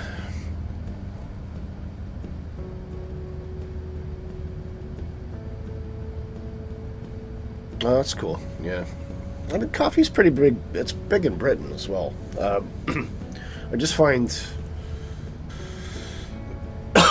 biggest difference to Canada is I like to get beans, so we've got a coffee maker with a grinder on it. And if you can go in a supermarket in Canada, they have like this massive selection of all these different types of coffee beans that you can buy. You dispense them by the kilo as well, right? So you don't have to buy it like in containers. You just get like a little paper bag and kind of do it that way. But they got nothing like that in Britain. There are some specialty places, but not in general supermarkets.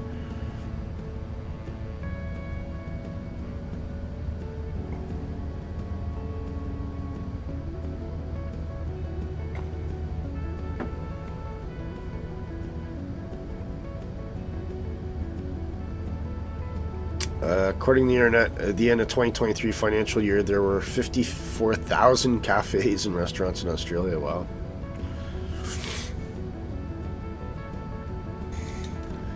I wonder how many Tim Hortons there are. Tim Hortons, Canada.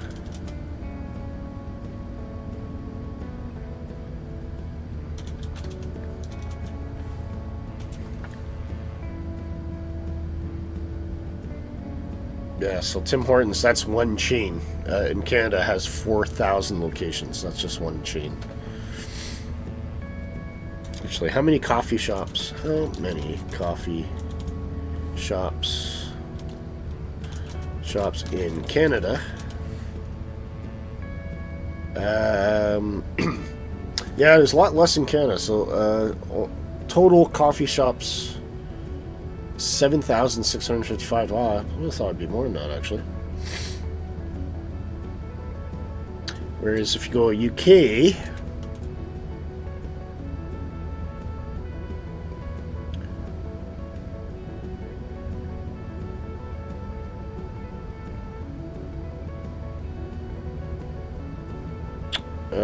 UK is about 7,700. Yeah, so 54,000 is quite substantial.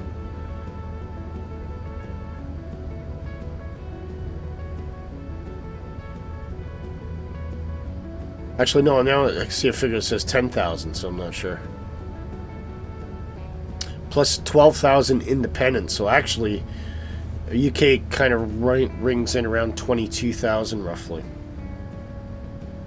Which, again, still pales in comparison to 54,000. That's extraordinary.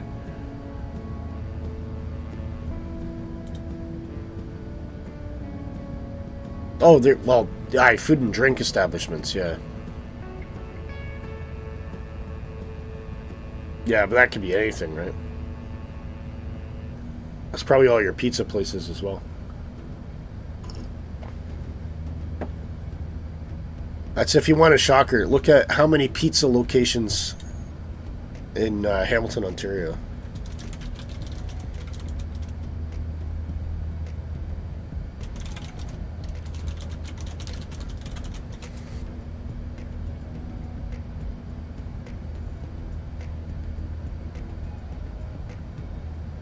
Don't know if I can find the figure for that, actually. It's a lot, though. Like, population in Hamilton, just to give you it's about in the main kind of city, and I'd say it's about maybe 500,000. So about the size of Edinburgh, roughly.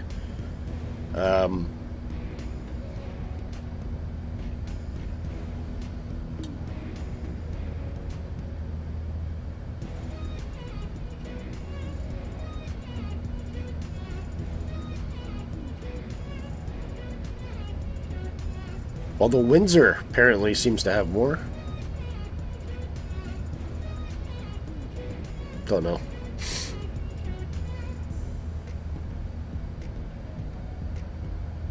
I can't seem to find a figure for it, but it's a lot. Like a lot.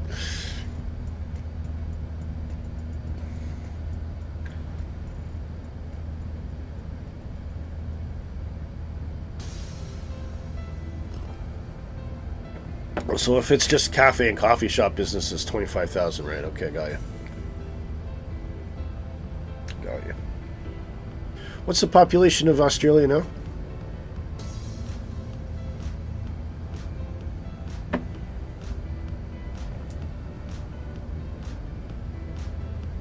Oh, it's looking a bit hazy out there. Mind you, I think we're getting into night time, aren't we? Yeah, that sun is starting to set. 25 mil. Yeah, I think Canada's... What's Canada now, Nighthawk? About 40 million? UK, don't ask. I think we're pushing 80 million now or something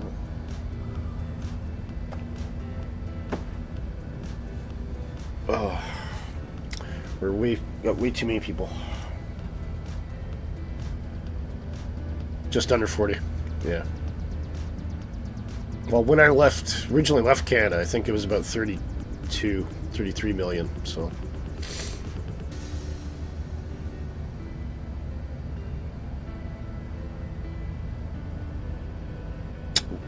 And Cox, you'll remember, that's where I was going to check our arrival information.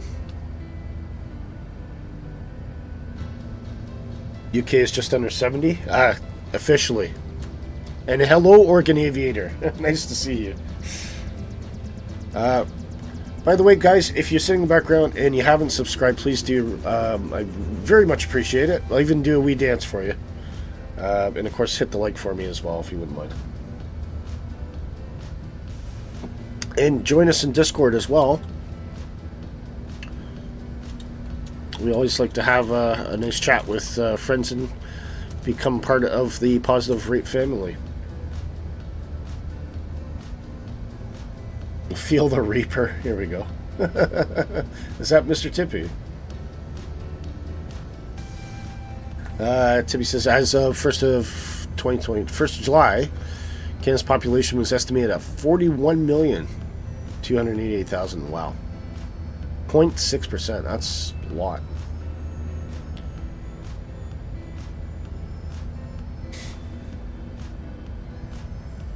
Feel the Reaper. I love the name. Love that name.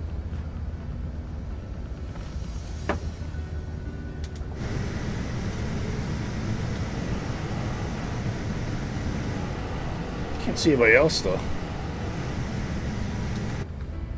I think the server's been playing funny buggers.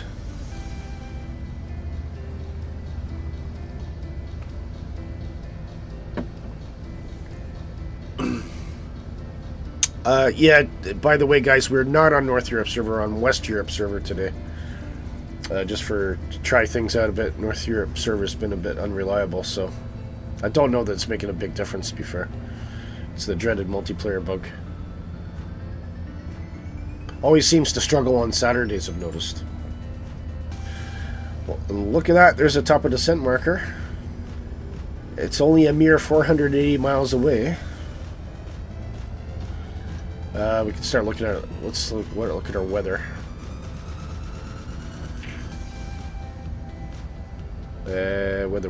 Weather. Boop. Right. Yeah, the winds have reoriented. Runway 27. So that...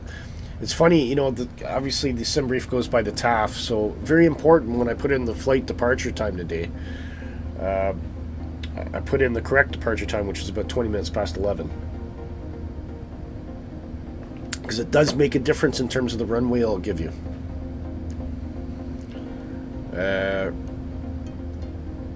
Oop. Well, that's what happened there. Okay. Right, let's go to our performance and approach. Mag winds is 340 at 4 knots. That's very manageable. At 4. Yeah, gives us a crosswind of 4 knots. Hardly anything to even worry about. Temperature is a balmy 27 degrees. This is India at the end of the day. QNH I think was 1013. Yep.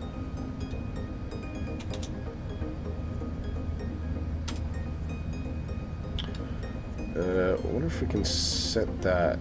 Yes, we can. We'll put that in there. And anything else? VREF about 130, which gives us, with the winds, 135 knot touchdown. So reading the latest stats, he just passed 27 million. Okay, lots of immigrants. Yeah, that's everywhere. Overseas migration drove 83%. And only a natural 105k increase. Yeah. If you can't grow them, import it. No comment. Right. Decision heights.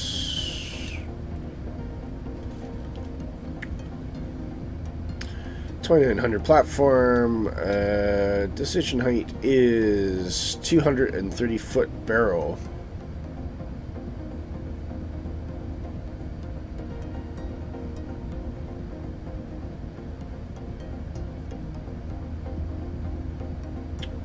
So we'll go by the barrel, I think.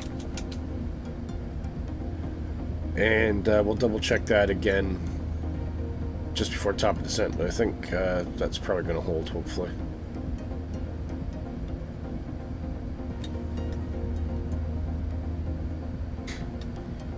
I think Mr. Tippy knows what I'm on about. Canada's largest export is not officially recognized. Starting to get down. Oh, I can see Mississippi again. Hey, there we go. There's Field Reaper in formation.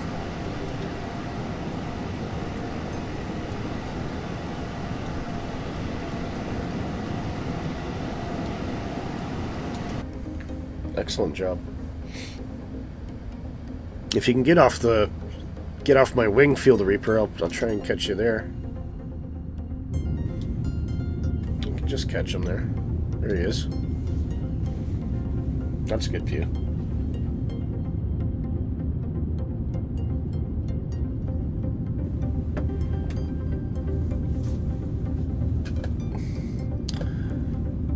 Might have to remember that. Oh. What did I miss?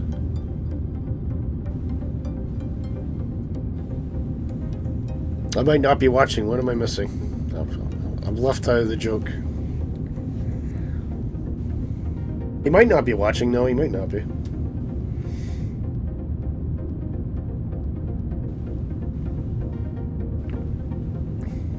He's doing a good job of formation, though.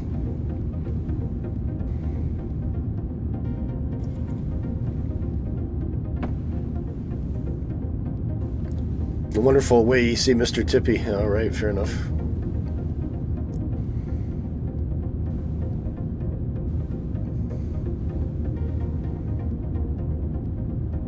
Oh, he's swooping underneath. See if I can see him coming out the other way.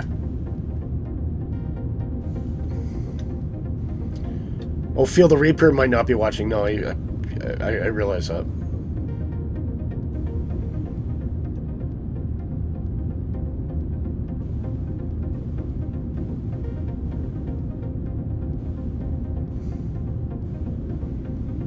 He might be chasing Mrs. Tippy. Again, no comment.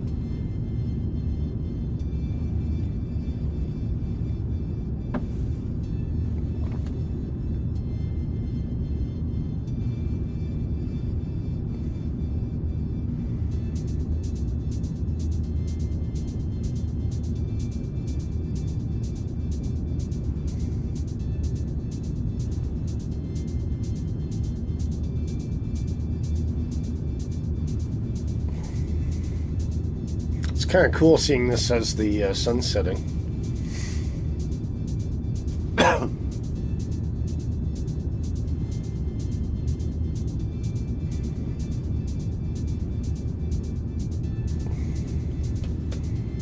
He may have found you on the world map. You should, is there a way to send him a message? Tell him to tune in.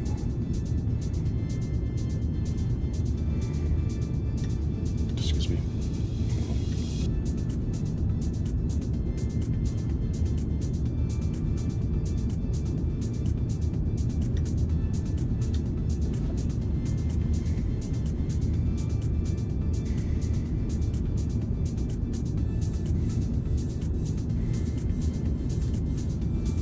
Showing up as pink, so I feel like he might be watching it. I think he might have followed me, or we know Feel the Reaper by another name.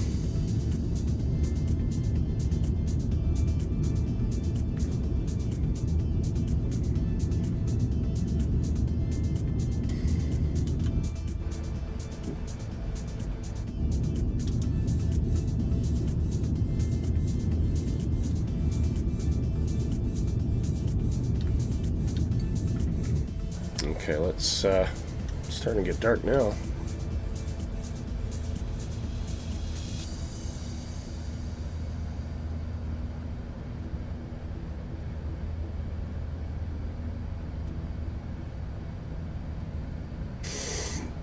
Where's the floods in here?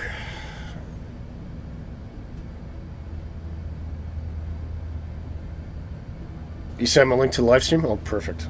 Awesome. Yeah, tell him to check in and say hi. Doing some great formation flying there.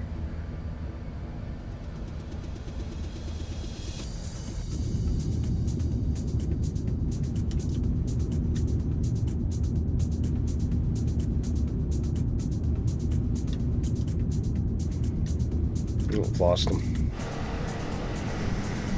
He's disappeared.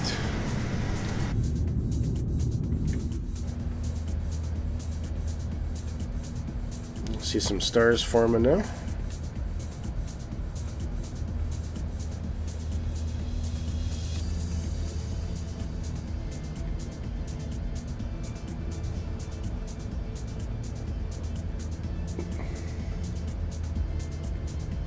Oh, you did too? Thank you. Yeah, just tell me what. We just want to say hi. We thought he was doing some great flying.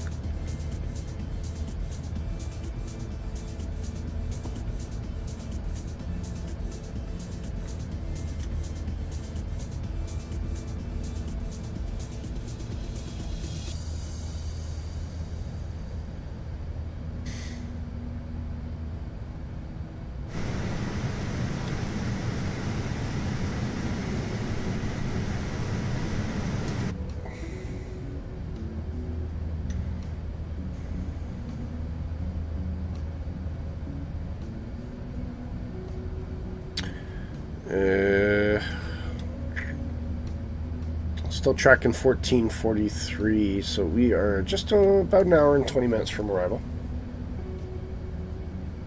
Does the weather radar work in the A380? I don't think so. I don't think anything works in the Flight Simulator 2020. I do have it turned on.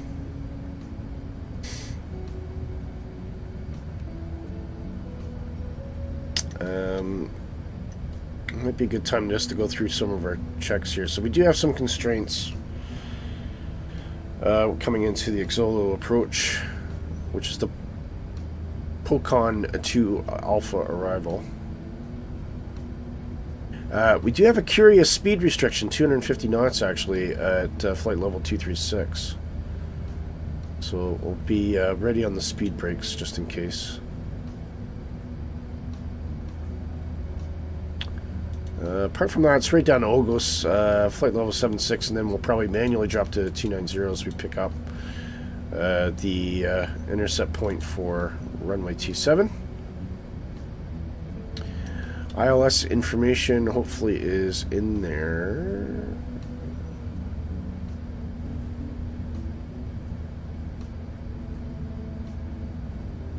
Ooh, interestingly, it's not.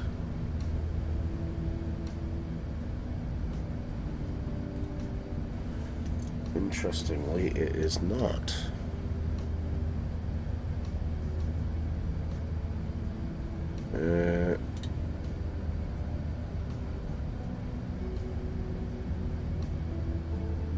Okay, it is there.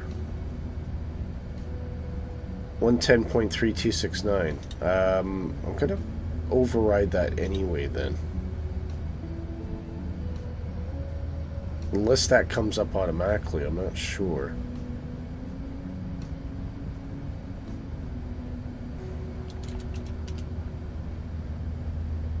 No, it's okay. I think that will set itself, but it definitely knows. The FMS definitely knows what the frequency in the course is, so it's possibly normal behavior. Well, and it's dark.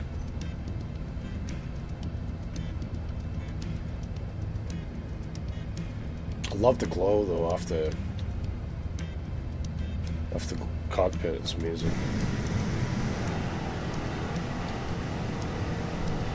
Oh, got Mr. Tippy up there as well. F-22. This will be cool. I can see some flashing lights now.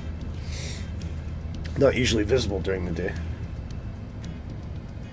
You need to head off to bed, Brett. Oh, right. After midnight. Well, you know, thanks for sticking around, mate. All the best to you. Great conversation. Glad you came by. And if I don't speak to you ahead of time, Brett, have a fantastic New Year, mate. All the best to you. Give us a warning. Give us a heads up when it happens in Australia. Let us know that 2025 is looking okay.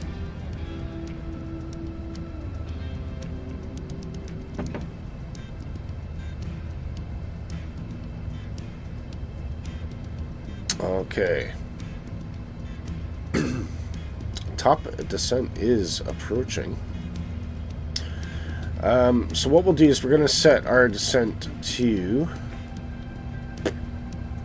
7,600.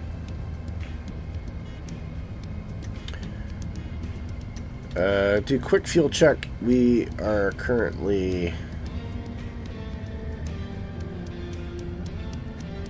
approaching Ancox.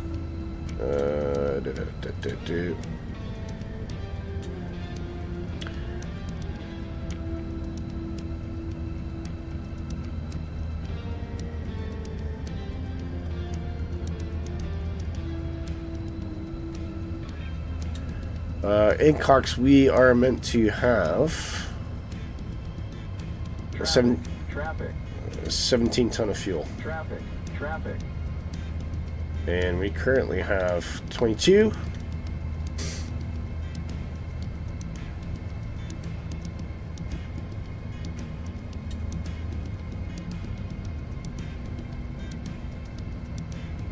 That's curious.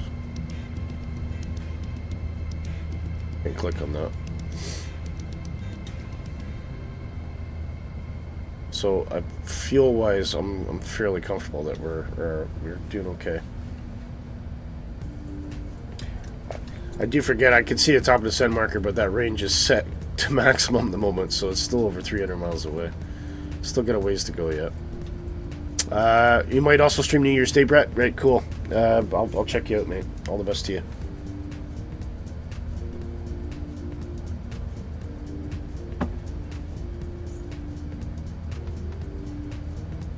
Oh, I can see some F-22 lights up ahead of me there.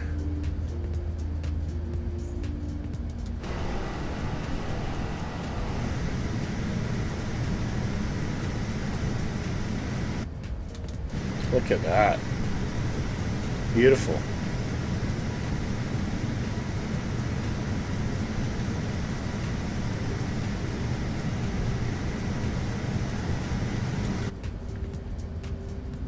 Nothing up here but the sky and the stars.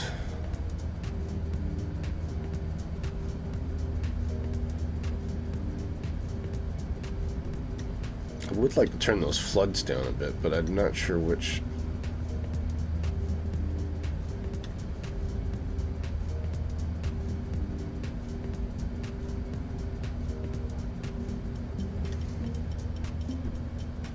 Pastel floods, you can bring those down a bit.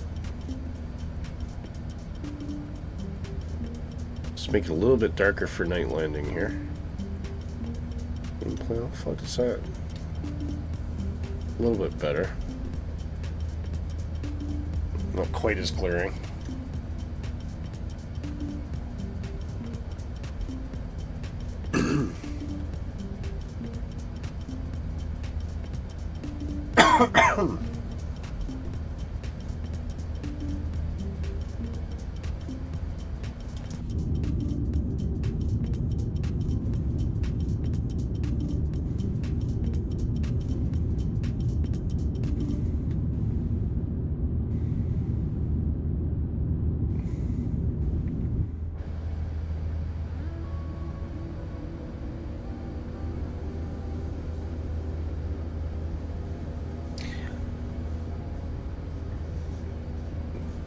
I love, you know, when you're looking at things like the sunset.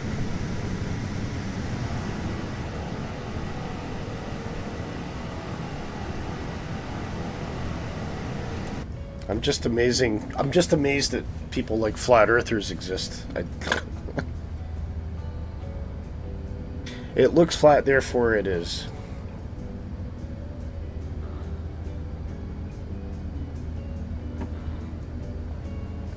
And the funniest thing was there was a whole expedition they were planning. And a guy was a guy that I loosely know. I wouldn't call him a friend. I see him sometimes at the local pub. And he's a flat earther, and he says, well, they're going to do an expedition to go to the end of the world to find the ice wall. And I went, all right. I said, what direction are they heading? He went to the South Pole. I'm like, I was speechless. So the bartender at the time just started laughing, and he's like, "What? What's so funny?" I'm like, "The South Pole, like, you mean Antarctica?" He went, "Yeah." I went, "Why go to Antarctica where it's cold? Why not go to, like, why not go like as far west as you can go, or as far east as you can go?" And he went, you could just tell, like, he was trying to process this question and rectify it with his loose understanding of the universe, which was the Earth was flat. And he's like, well, no, because the ice wall would be at you know, Antarctica. I'm like, yeah, but that's like, you're saying the Earth is flat, right? So we're here, and I drew a quick map, like, we're here, right? Yeah, Francis Air, yeah. Any direction, if I go any direction far enough, based on what you're telling me, I will hit an ice wall, right? He went, yeah. I'm like, so why go to Antarctica? Why not just go west or east or southwest or whatever you want? He went, and he says, well, I don't know, but they're going to go to Antarctica. Like, there's no rationalization. You saw a shooting star and you got all excited, forgot it was 2020 using SimFX, so was it? No. Oh, I don't have that, SimFX. Does that do shooting stars, doesn't it? That's cool. Okay, I think I might actually drop the range. Okay, what did we say? 17,000 tons at Ancox, and it looks like we're going to be... There's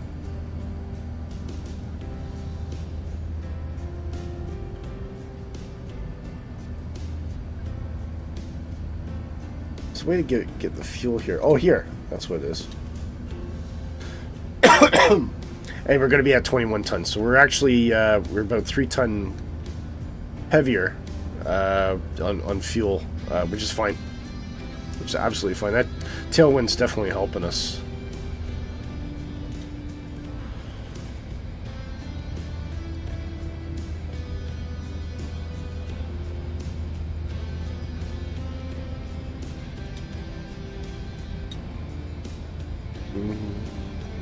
I take it, did you guys hear back from Phil the Reaper? Did he realize that he was on YouTube?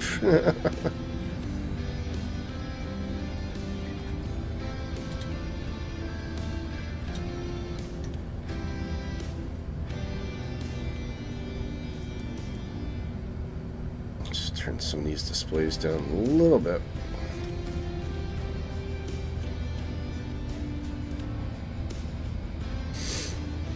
Where's the brightness control on these guys?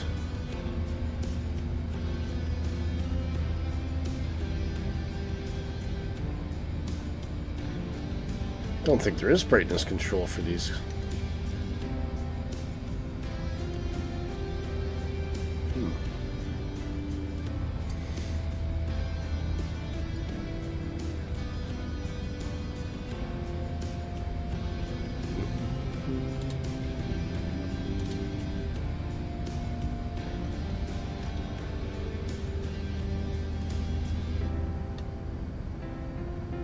Oh.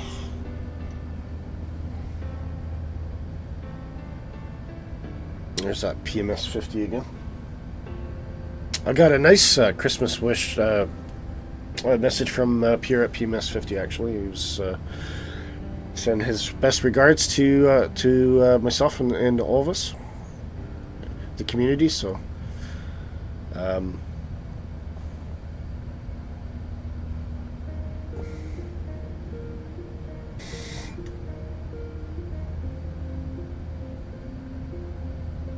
Oh, I just love it when you just look out and see stars, eh?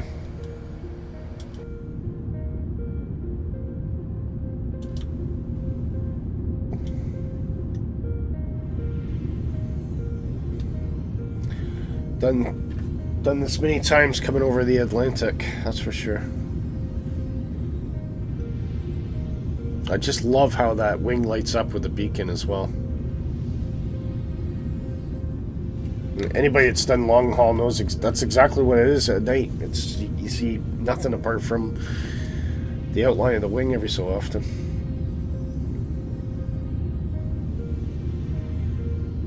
Okay, guys, I'm going to be right back. I just got to go to the little boy's room. I'll see you in a moment.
That's better.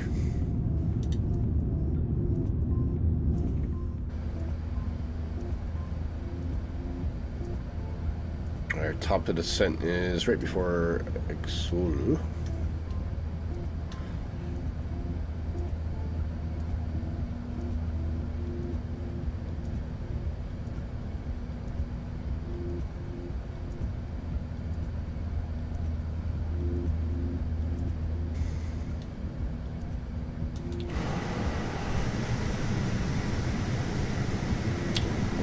Mr. Tippy?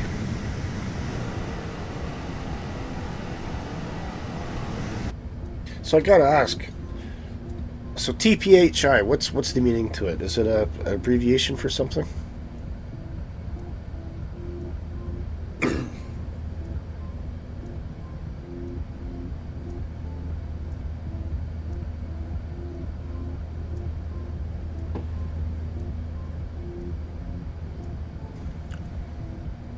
Oh, your company name, okay. And what was it you guys do again?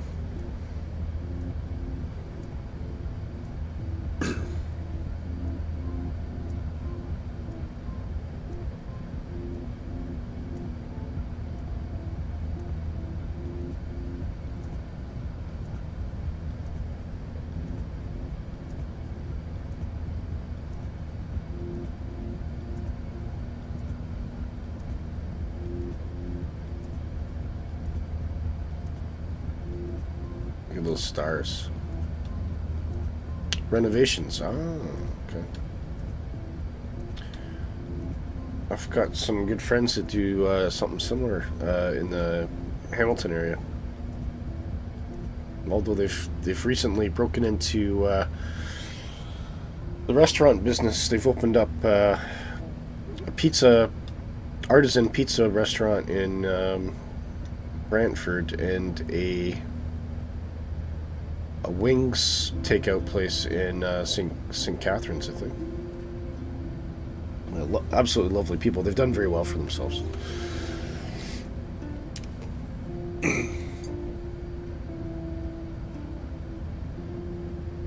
Almost looks like the Big Dipper. I don't know what constellation that is, actually.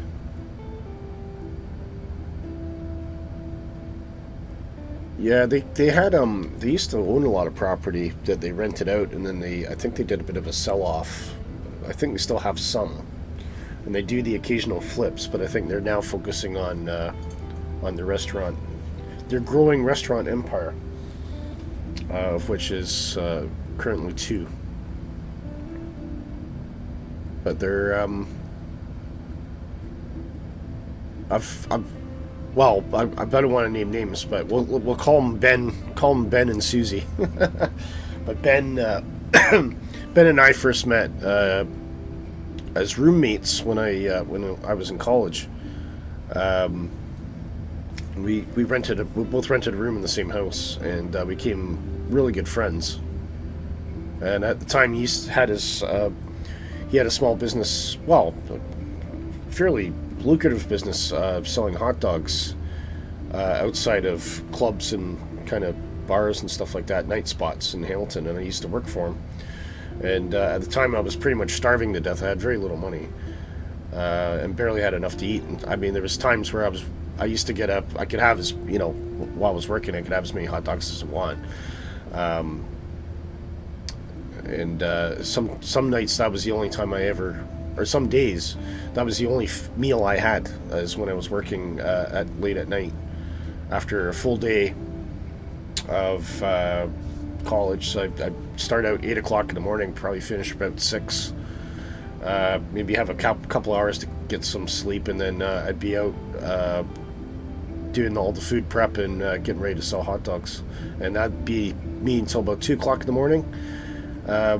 If it was a Thursday or Wednesday, Thursday, for instance, and then be back in college for 8 o'clock lab following morning, and I would just rinse and repeat. But I quite often I didn't have any money for food, so sometimes that was the only meal I had.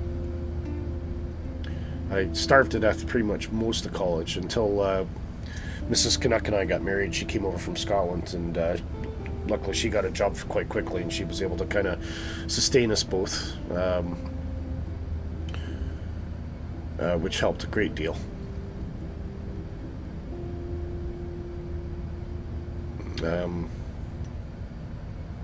I mean, I got a little bit of financial support from my mother, but it was only enough to barely cover my rent. So anything beyond that, food, transport, you know, I was either, it was whether I had any loan money left, which often most of it went to tuition, and then apart from that, if I could make a little bit of money on during my apprenticeship, kind of in between semesters. Yeah, it was tough years.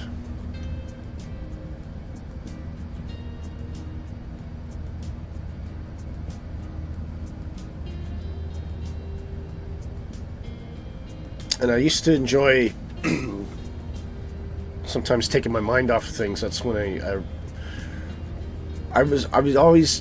always used Flight Simulator, but that's when I really got into the community in a big way, was around that time. And I had Flight Simulator 2000 initially, and then upgraded 2002, eventually 2004 as well. Got to know a bunch of guys from Canadian Virtual Airlines, including you know, the amazing the brothers Peter and Steve Cause, although I was more Steve that I knew. But I used to go plane spotting with the two of them, and then of course they went off and started their own company, which is now known as Flight Deck Solutions, internationally recognized for flight simulation hardware.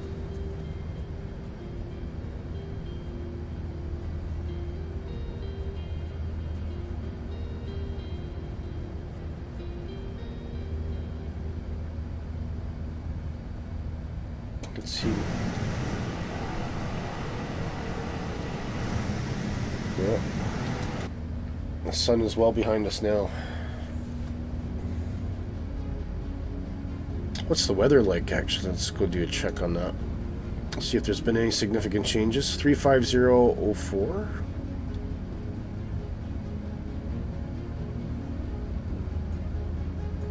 Yeah, that's slightly different.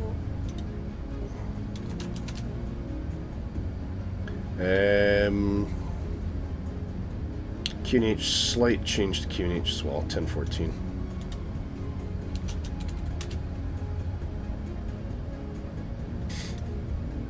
Doesn't really impact anything on reference. It's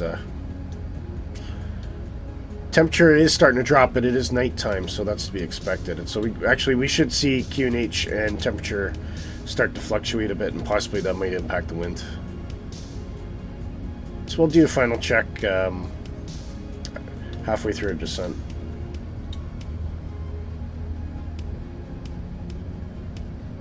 Anyway, huge thank you to everybody that stuck with us the whole way. Nighthawk, you still flying with us? I know you're dropping off multiplayer.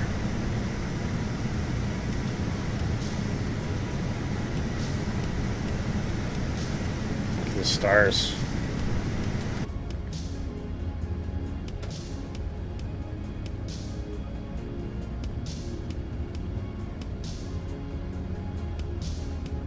You're right here? Awesome. Yeah, I get really frustrated when see, there, Mrs. Tippy's dropped off now, so I don't know what's going on. I don't know if it's my end or internet connection or what. I have no idea. But I haven't had any connection warnings. It's just a bit frustrating.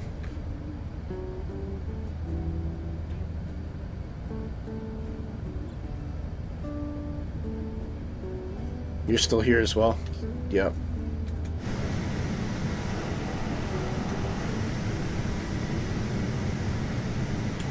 I'll try jumping servers again. Go to North Europe first.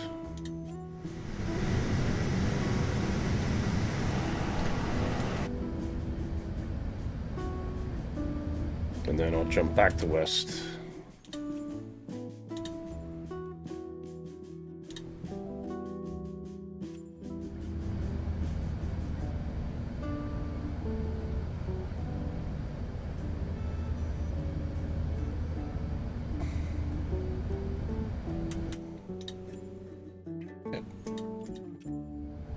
Oh, there we go. Now I can see everybody again.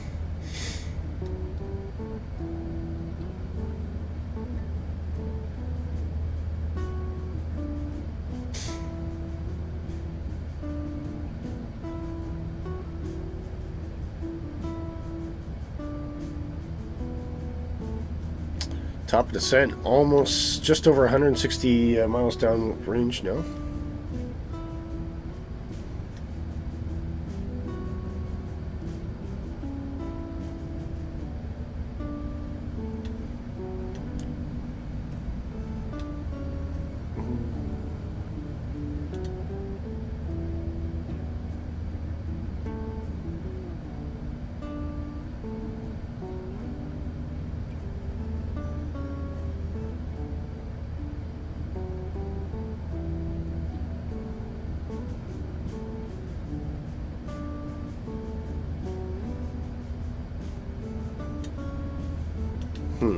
I would like to be able to done fixes.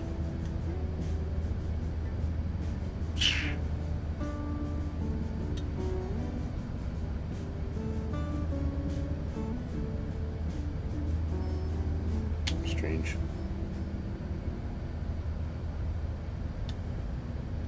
Right, I'm gonna put fonts.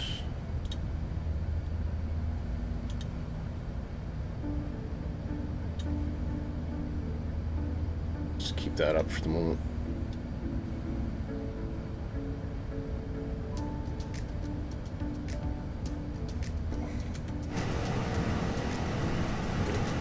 This is coming from behind, I think. Okay, 160 downrange, top descent, and drop that again. Just keep an eye on it. I always like to reduce the range as the top descent comes in, so we can activate.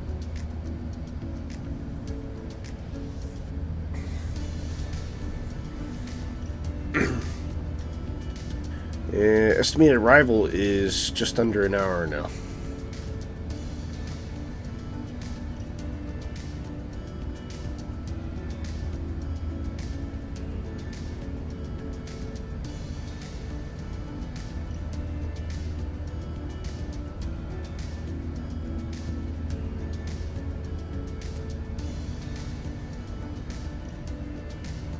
I'll tell you what you could do for me, Nighthawk. I'd love it if you could get a screenshot of me landing. That would be pretty cool.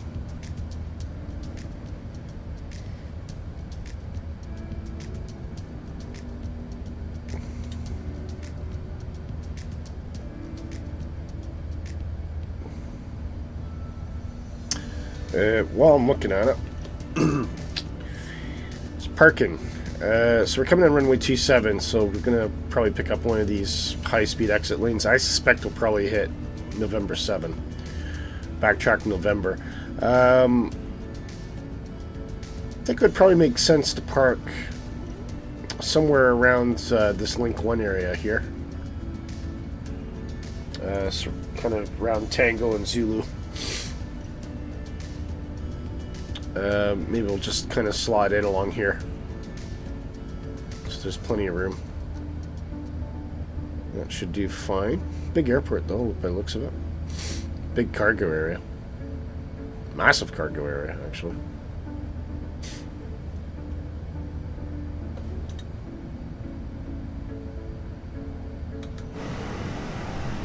Oh! Just Mrs. Tip you off to the left here.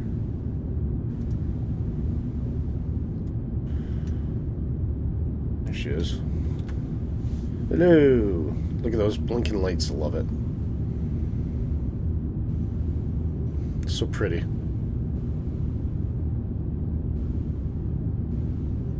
I know planes are cool to look at in the daylight, but I think at nighttime it's so much more interesting to see air traffic because you just see all the lights.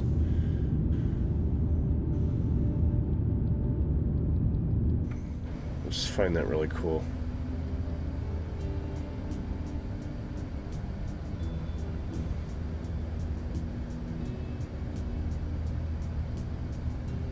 Okay, top of setting about 130.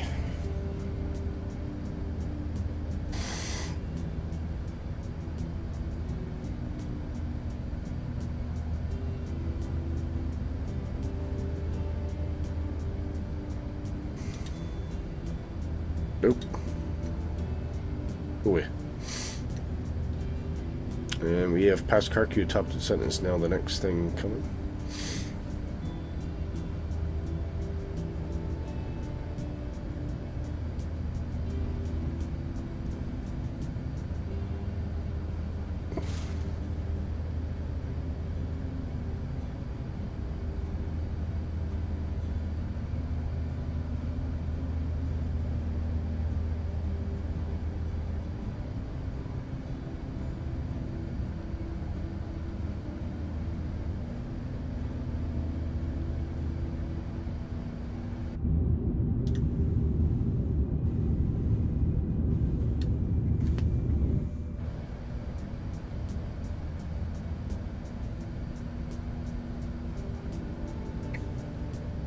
Okay.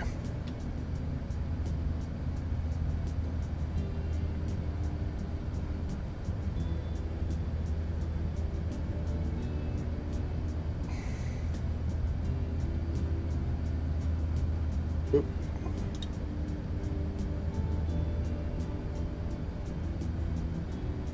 Looks like weather is still the same, so we'll do another check halfway through descent. At the moment, it seems pretty static.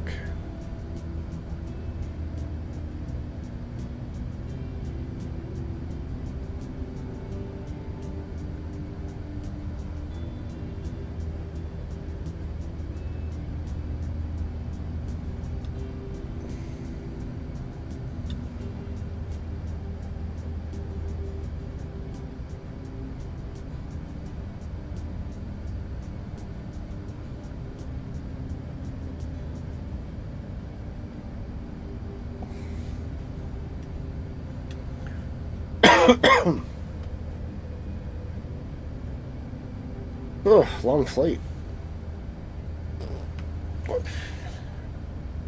It's nice to do a slightly longer flight every so often.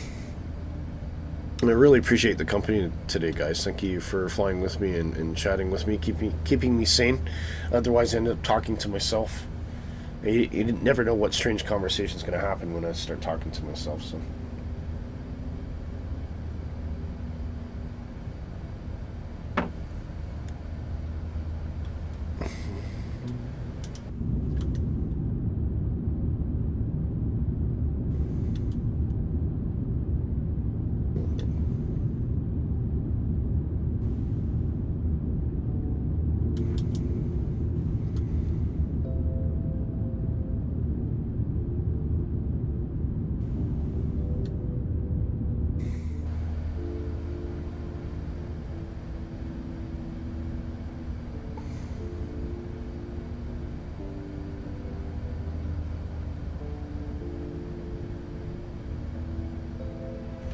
I love that you can just hear that hum.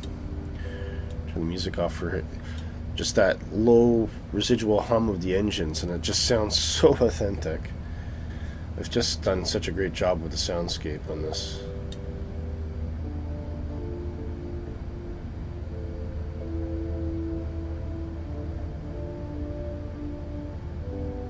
Okay.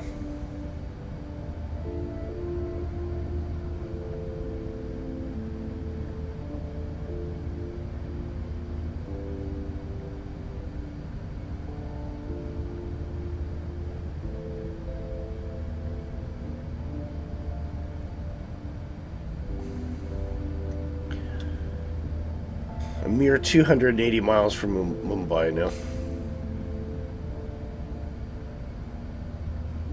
Nice and cozy in the cabin though, 24 degrees.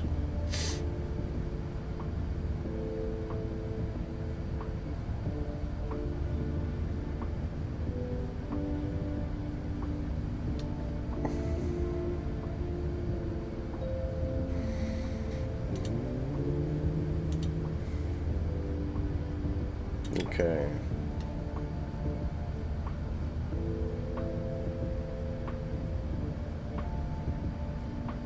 Was it all worth it? We'll find out. See if I can stick this landing.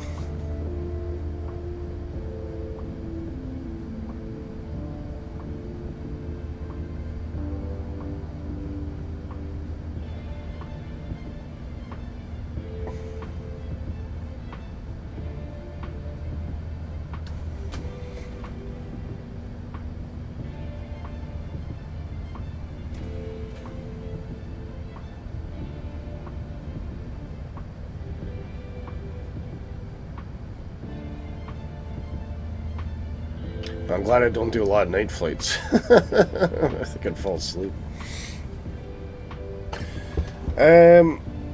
Streaming. So next stream, not sure is the short answer. I may or may not be streaming next Saturday. And we might experiment with Flight Simulator 2024. Unless you guys... Does anybody have 2024 yet? If not, we'll stick with 2020. But I think we'll be flying... I'll probably be flying the RG-100 again to show off the new version 1.3. Oh, you guys have 2024, yeah. Nighthawk doesn't yet. Okay.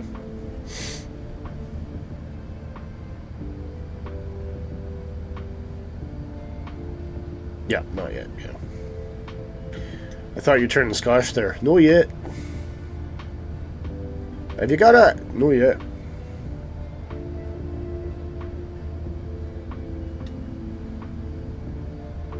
Okay, just about 80 miles downrange now for top descent. You don't mind flying 2020? Okay, no worries. It's always nice when everyone can participate, that's the thing.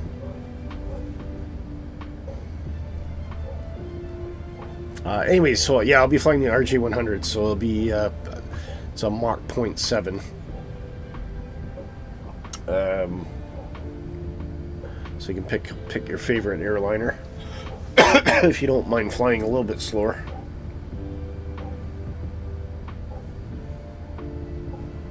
I can hear a dog barking.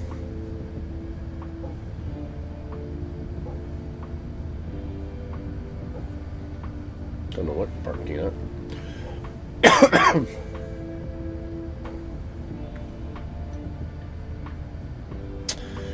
Okay, I'm gonna start thinking about altitude here. So I think it was 7,600 is what we wanted to be at.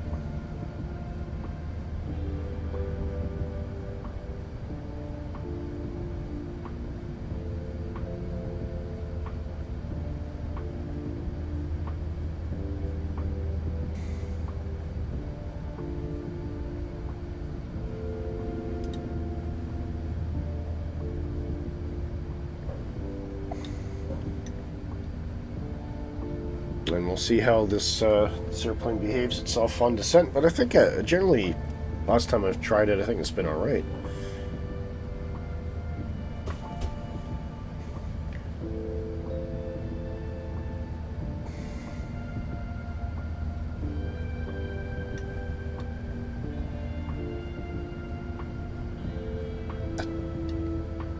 I just love the glow off the windshield. It's amazing.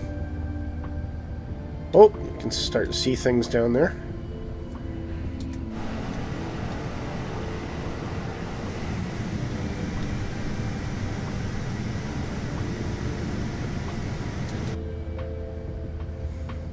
That must be coastline, isn't it?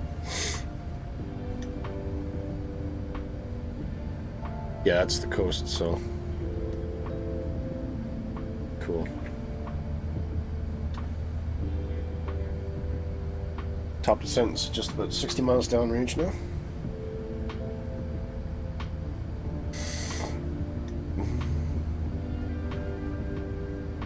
You're flying along the coastline, oh, okay. Are you flying at real time, or are you flying with at daylight?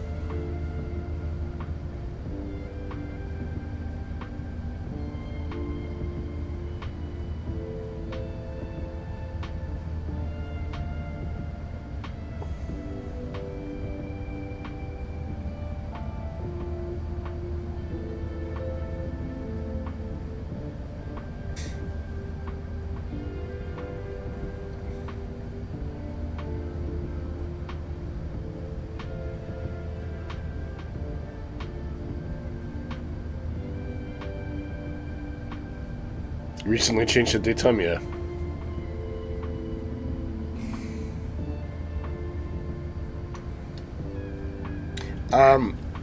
Because we're departing from Mumbai, and there's such a time difference, depending on what we're doing, because I do want to see what the land looks like, so I might pick an earlier local time, just so we can take advantage of the daylight. But I thought we don't really fly it a lot of night streams, so I thought, because it is real time and that's what it actually looks like right now, I thought, what the heck. It was nice to see the sunset too. I like sunsets.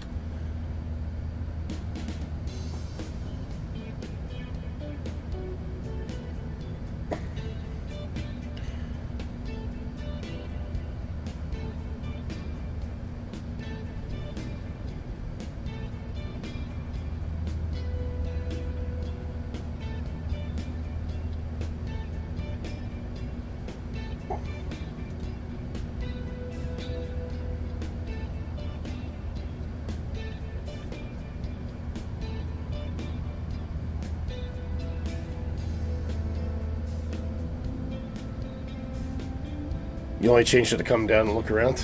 Yeah, fair enough. Must be a bit... It's quite tough to actually flying in the nighttime with a fighter.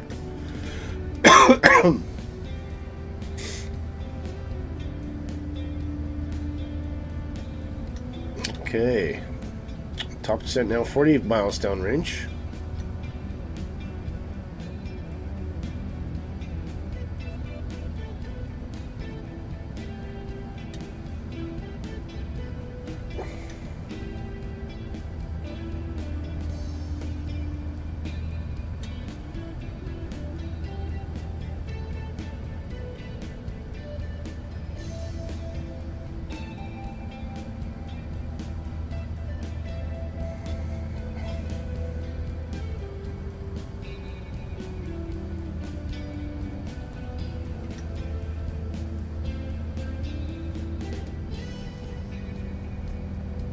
Okay.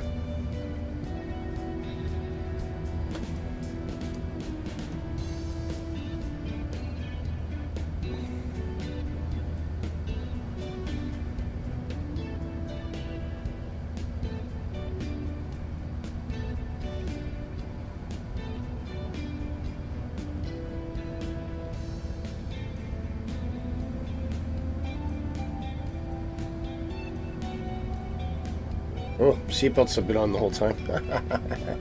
Oh well.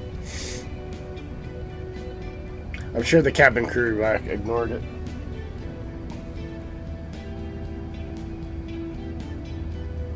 Turn it off for now.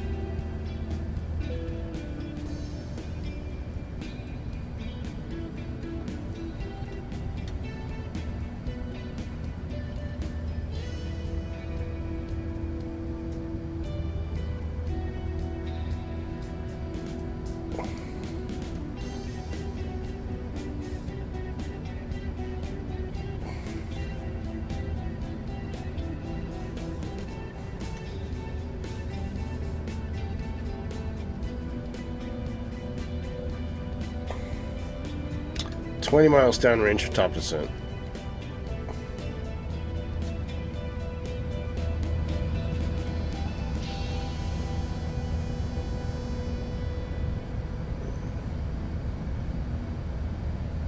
Okay, turn the music off.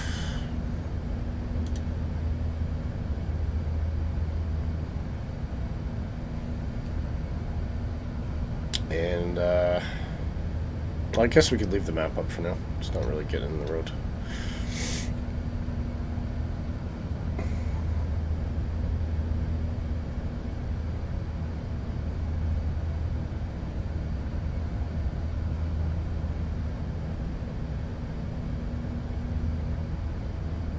$10 miles downrange for top descent.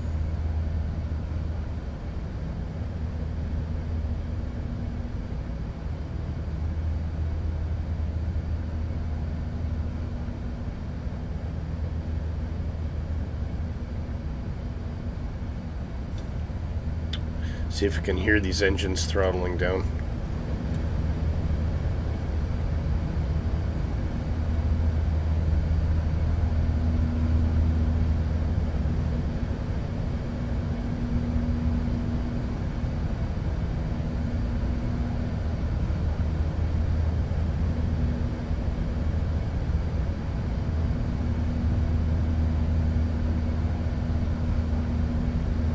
Will do. Manage to send.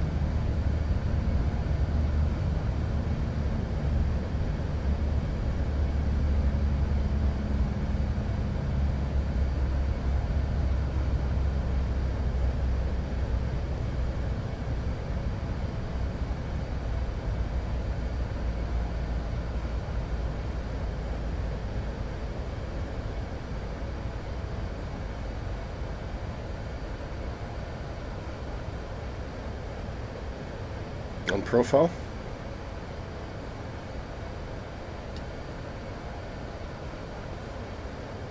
Okay, here we go. Bring that range out again. Right, we got our first constraint coming out. It's 250 knots at POCON. So we'll be ready on the brakes.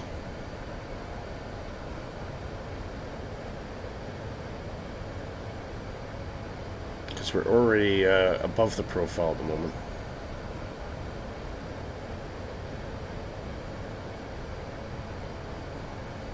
In fact, we're drifting even higher, so I might put on the brakes Traffic. ahead of that.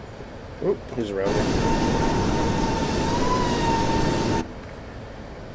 Okay.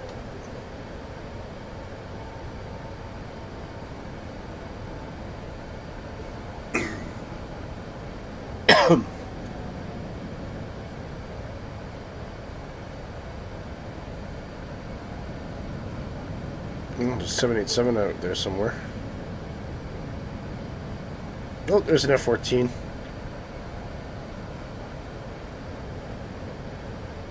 Okay, planes return the profile. It's looking good.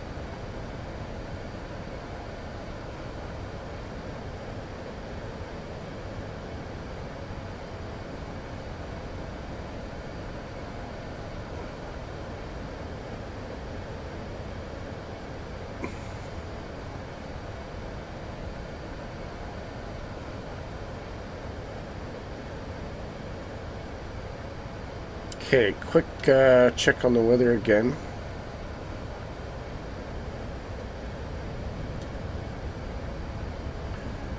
We do have a slight change. 330, 5 knots. So I'll correct that now.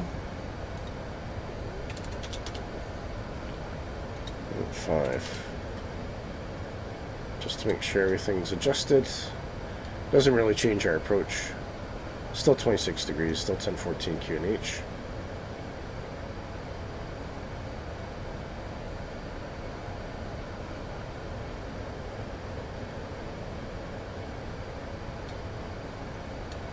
See, TCAS is very active now. And everyone's now starting to descend.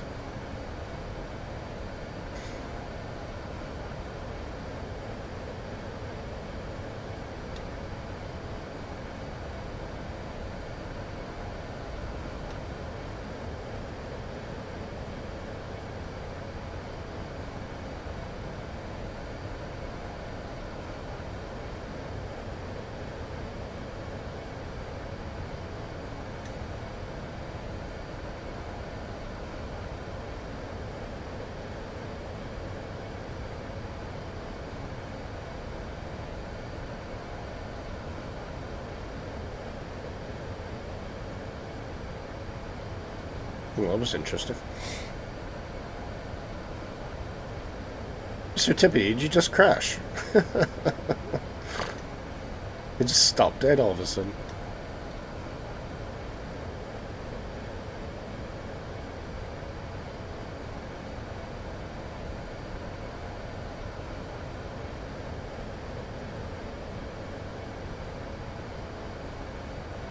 Oh, you landed? Okay. Yeah, Mumbai, right?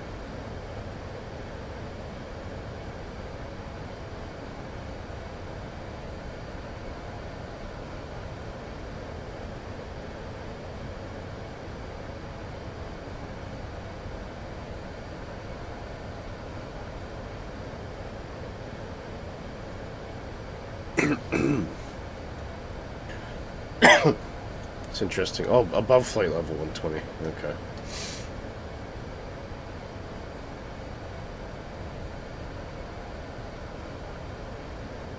Okay, actually that plane's already adjusted to 250. And we're below the profile, so actually should balance it out, self out. No need for braking at all. Perfect.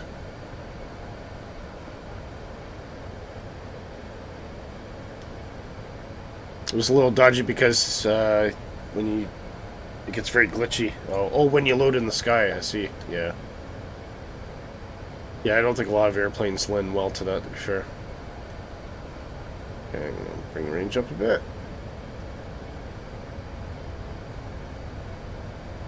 We must be at 120 for the next one, though. So this could be quite a sharp descent. We'll see how that works. But so far, so good.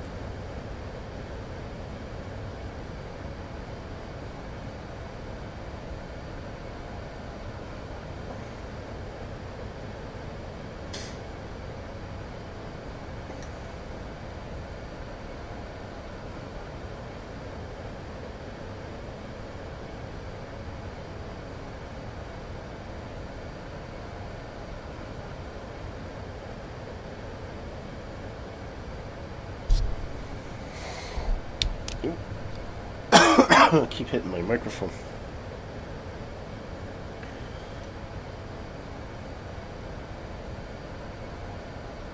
Okay. 30 minutes. Hard to believe it's still over half an hour to land.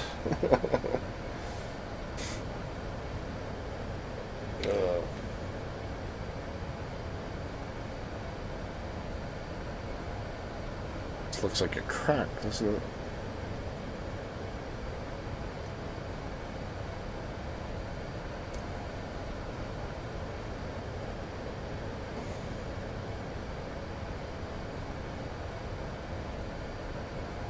Okay, profile indicator says we're fine, so.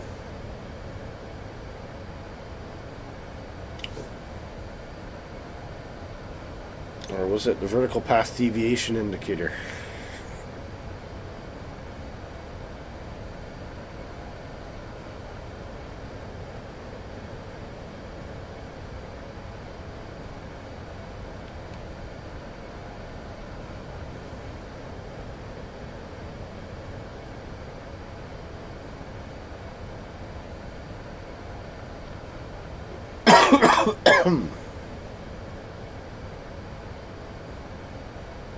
Okay.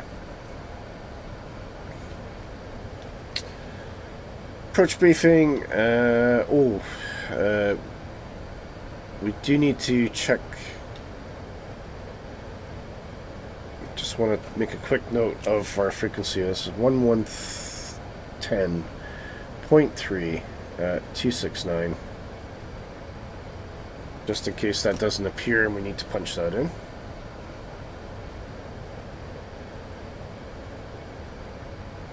Ah, see now, look, it's populated. So it does do that automatically, as I suspected.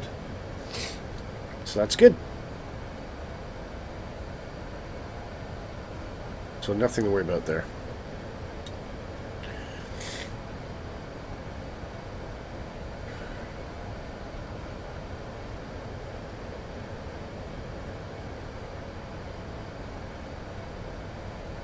Actually, flight 70, so just take that down. 7,000. Hopefully everybody is descending appropriately. Next speed restriction is 230 knots.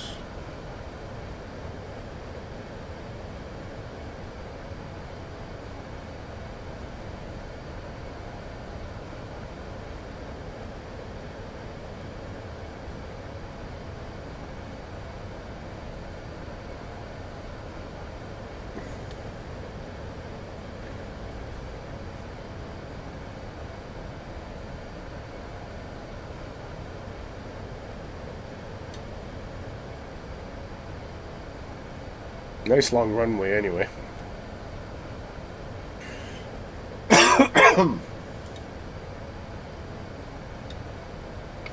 Auto brake today, I think low is completely adequate.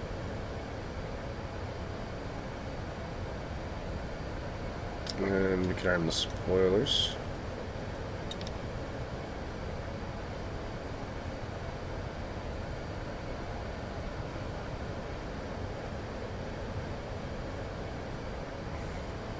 Seatbelts should be on.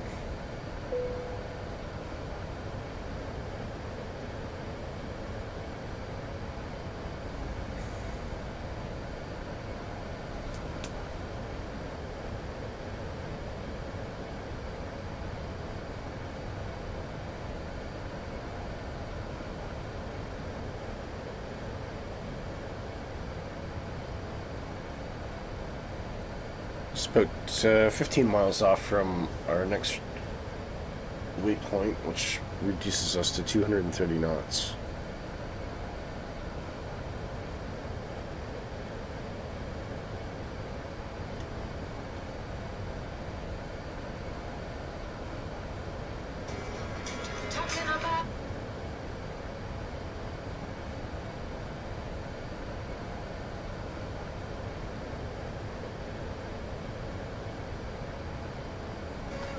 Oh, 26 guys. Hello.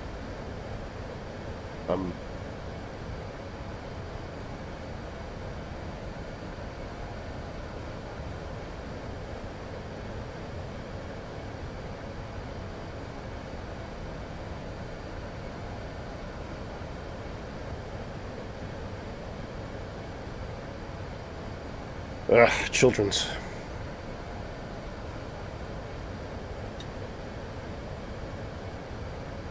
Okay, right. What are we doing now? 230 knots.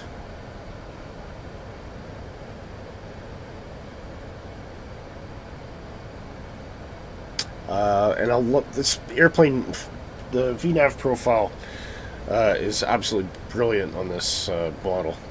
It's something the fly-by-wire has come a hell of a long way on. I mean, for a studio or whatever you want to call them, that didn't have VNAV for the longest time, when they finally did implement it, it works absolutely perfectly. For the most part. Okay, you can see 230 is now set. Still holding profile. So the VNAV's obviously accounted for the deceleration as part of the path, which is very impressive. A lot of add-ons don't calculate it that effectively.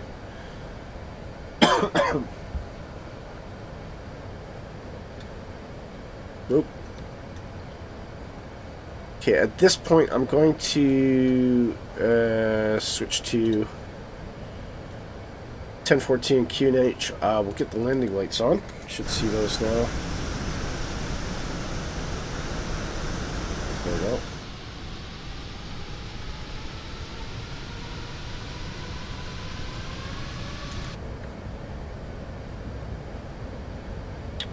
Okay. And we're still above profile, but the plane will begin to descend.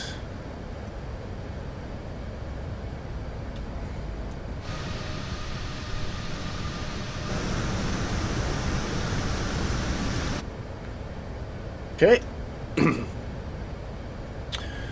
Buckle up, Buttercup.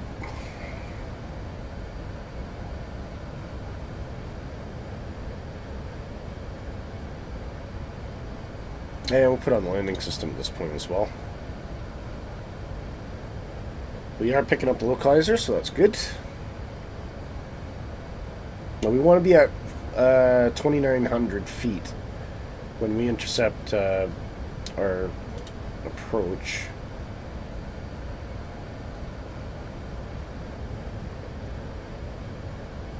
Course, I guess as a course intercept.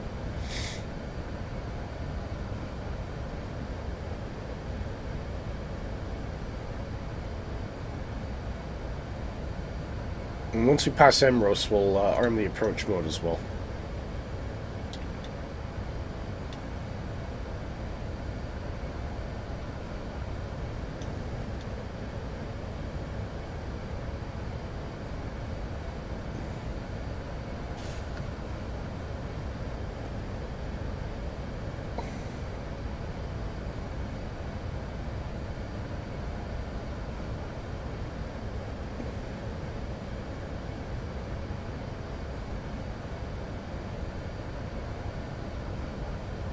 So yeah, again, Nighthawk, if you're down before me, if you could, if you have time, if you're able to, would you mind trying to get a screenshot of me landing with your drone camera? I would be very much appreciative of that.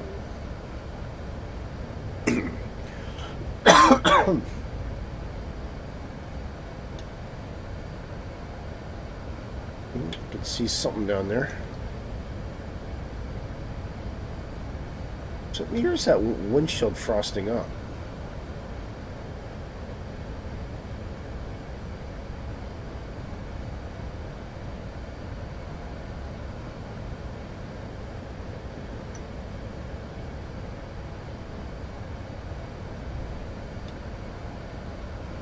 Okay. There's a cloud. Must be cloud. That's what it is. Oh, thanks, Nighthawk. Appreciate it. I mean, you don't have to. It'd be great if you could. I'm not making. I'm requesting, not demanding.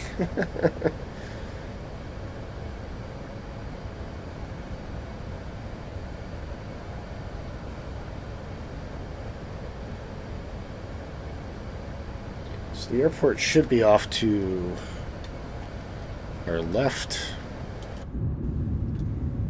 Oh yeah, look at that fog. There's definitely a level of haze there.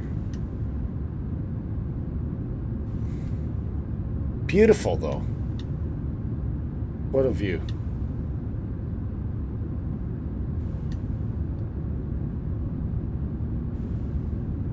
Just skirting above the mist.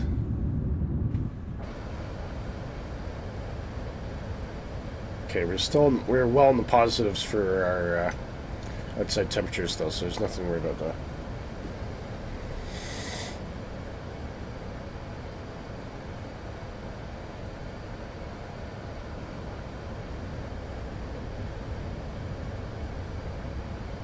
In case you ever wondered, this might be common knowledge, but I just recently did a research. So you have the true, well, the TAT and the SAT. Basically, what are those two values mean?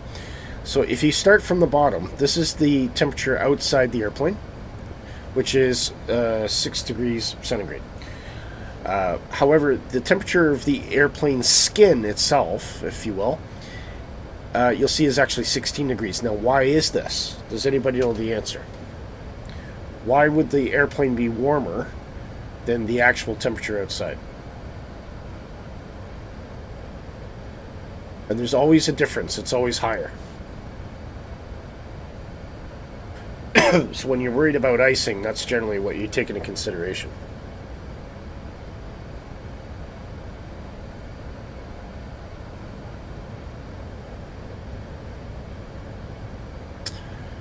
Okay, at this point I am going to arm the approach phase. And the airplane will now slow to green dot.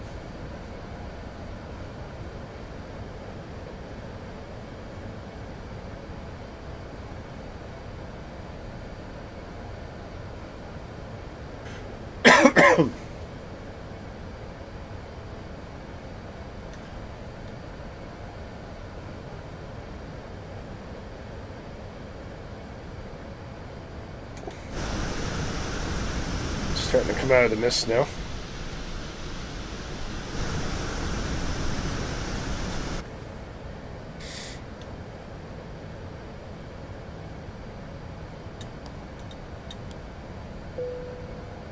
Okay, just signal cabin crew that we're starting to approach.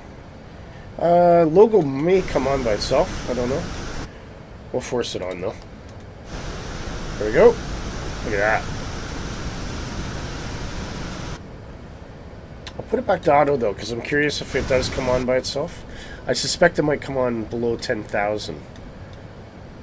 That's what I'm going to wait and see what happens there.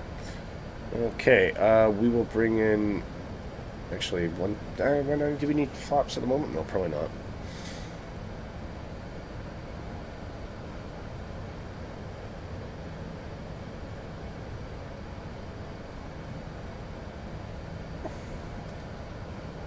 So once it drops below 10,000, I'll see if it's actually turn that logo on. If it does, I'm going to be extremely impressed, because I'm not aware of any add-on that does that.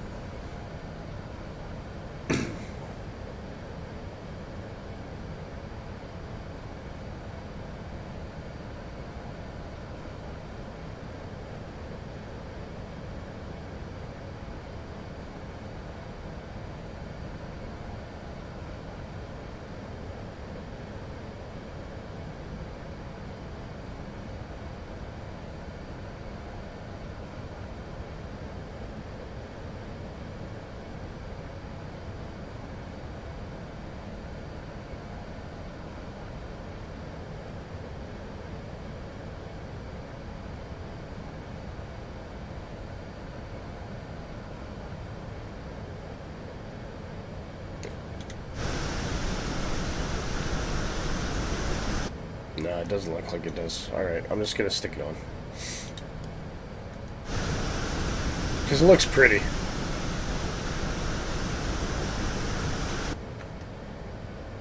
Okie doke.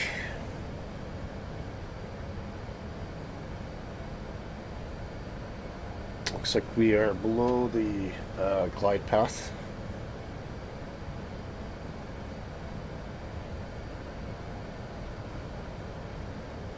Gonna go in heading mode just a moment.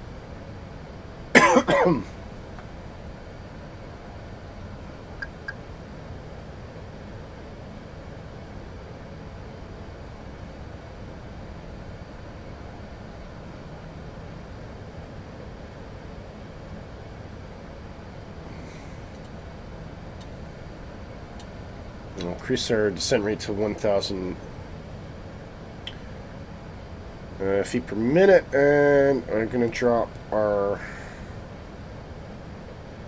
altitude to our platform altitude, which is 2,900 feet. Your ILS just disappeared, did it? Okay. Hopefully it doesn't happen to me. Is it 2,900? Yeah, 2,900.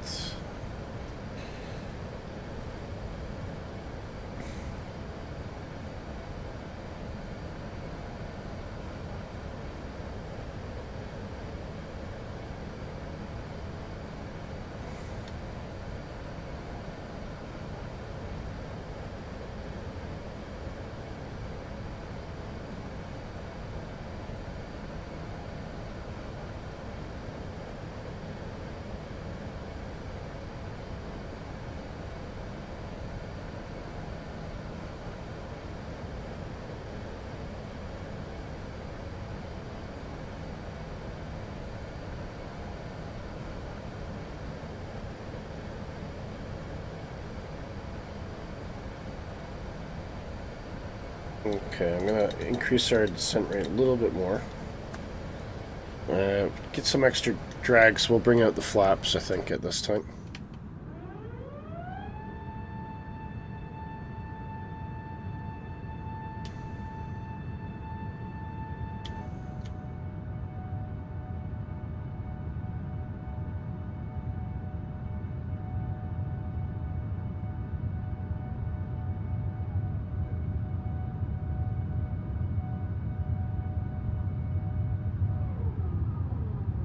You can actually hear different noises for the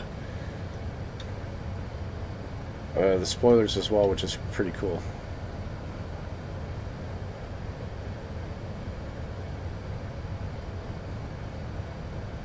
Okay, a little bit of braking at this point, because I think we're just getting a little bit quick. Oh. It's not working.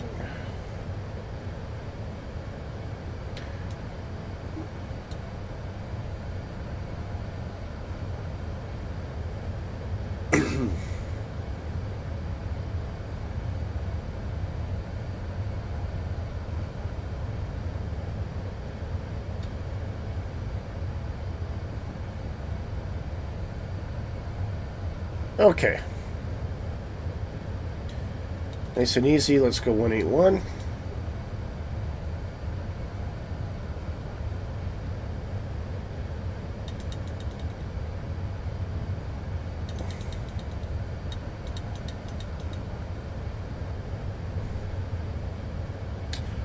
arm the localizer.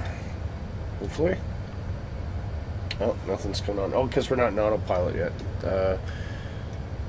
Or rather in managed. So what we can do is we can go direct to...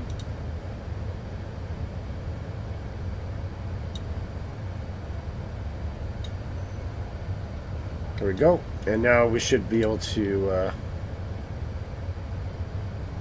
in theory, should be able to arm the localizer. Oh, not letting us do that. Don't know what's going on there. 2,500. 1,000. Too low, terrain. 500. Too low, terrain. 300. Too low, terrain. Don't know what's going on. We're getting too close to a mountain. Is that the issue is? I think we just about hit a mountain. Oh yeah, the RLS has disappeared for me as well. How strange. It could be terrain that's in the way. Maybe that's why. I don't know. I think we just about hit a mountain though.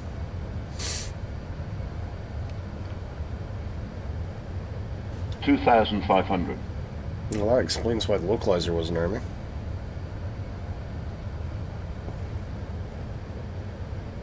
Okay, we're now approaching our platform altitude.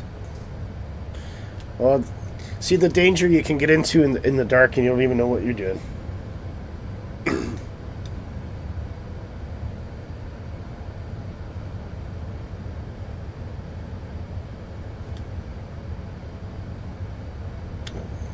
I'd like to get rid of this though. Bye-bye.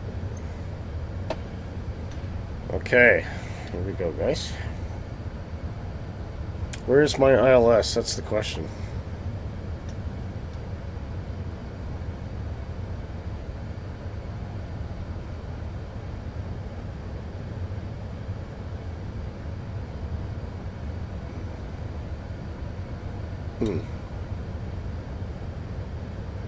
It's interesting.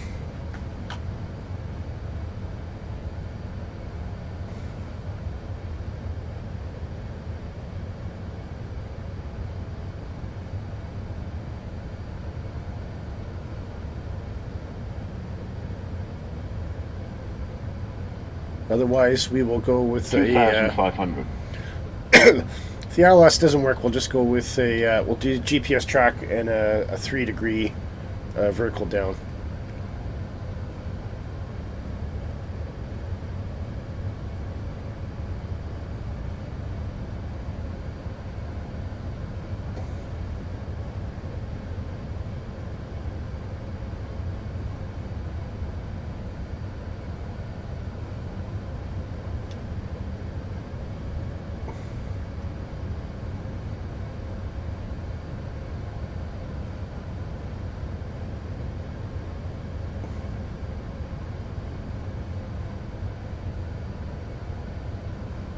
Must be a highway down there, isn't it?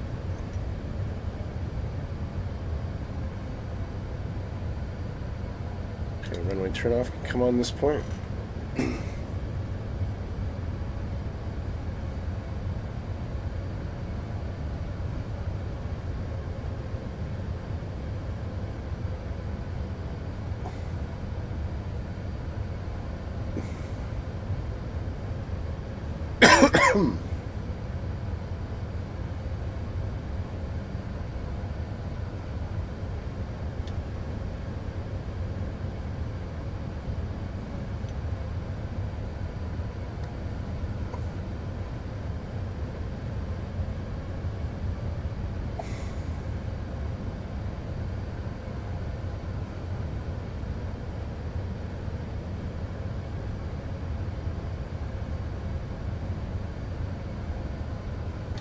Looks like that's a city over there, I assume.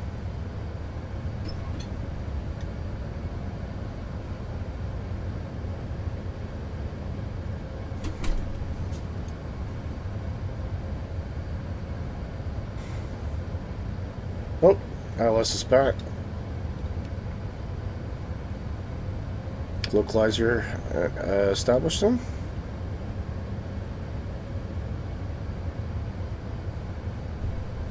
Actually, it's not established, but we've got it armed because we're still kind of coming in at a bit of an angle.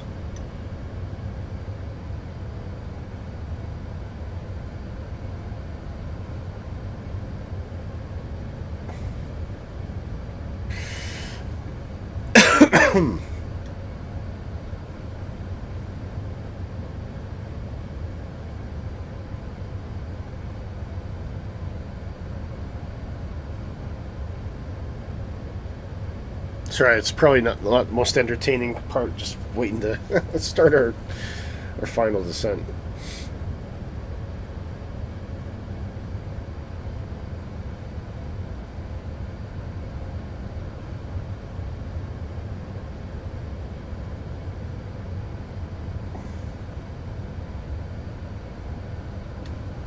Still looking very hazy, though.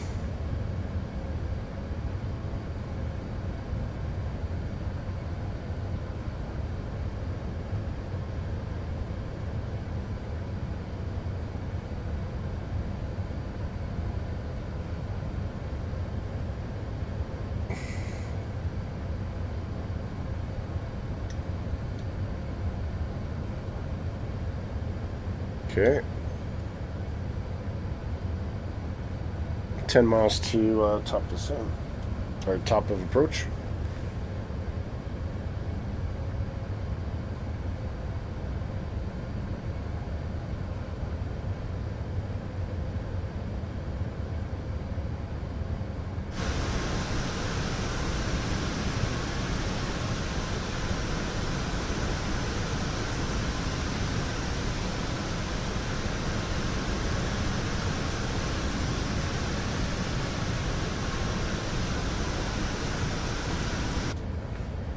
One thousand.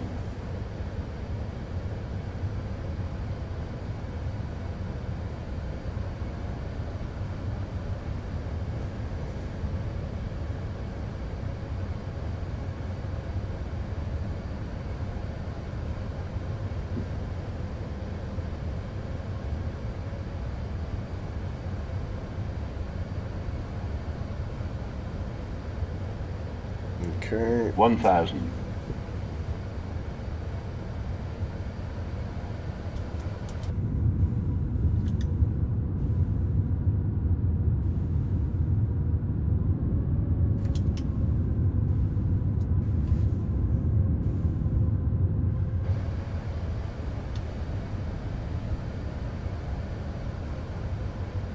Okay, I'm gonna probably put this straight into approach mode because I think by the time we do intercept the localizer,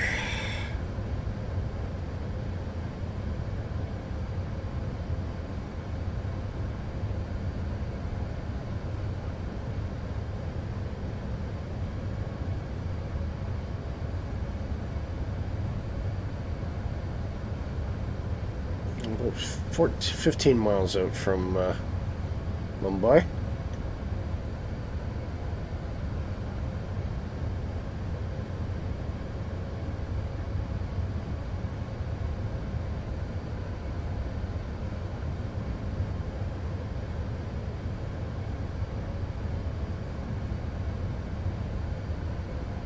Yeah, it's definitely overcast now.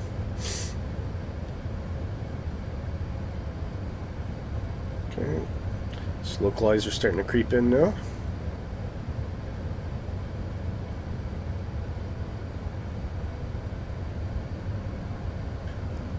Lokestar is activated. This plane is now using the localizer as its primary source of lateral navigation.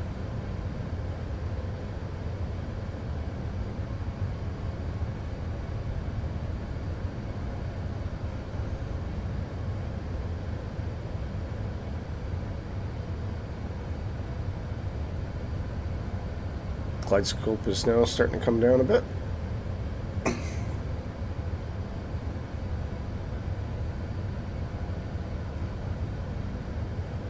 $2,500.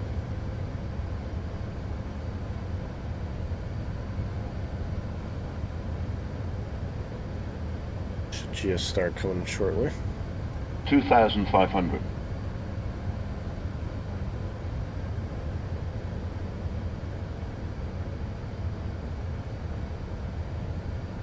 Geostar is activated.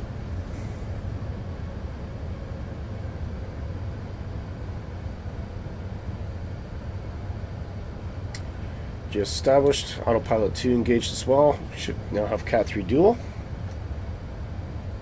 And we are 8 miles out. I think we'll drop the gear.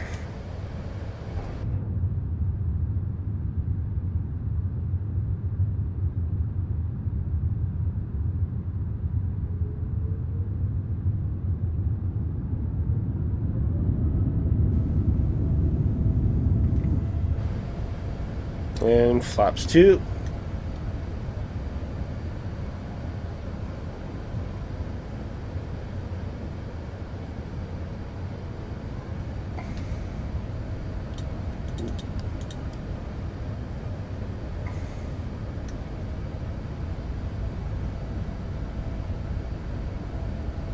Flaps 3.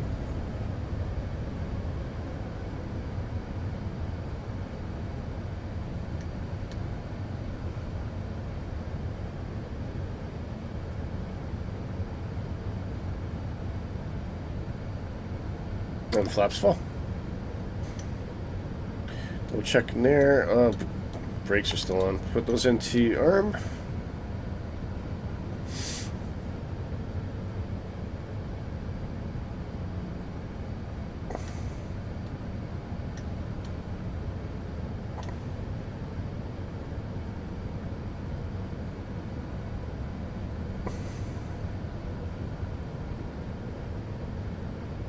Can't see a thing.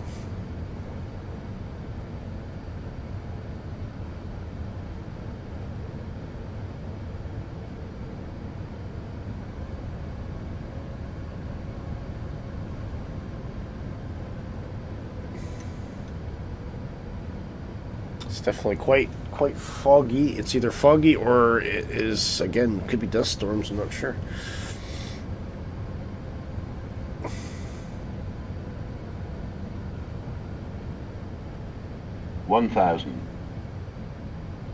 Okay, starting to see a bit of ground emerge below the haze here.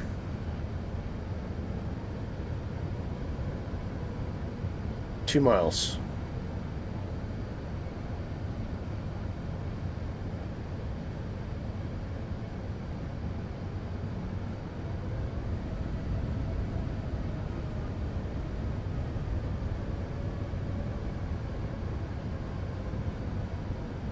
Autopilot is starting to struggle a little bit with the gusts. 500. Where is this runway? There, we got a visual.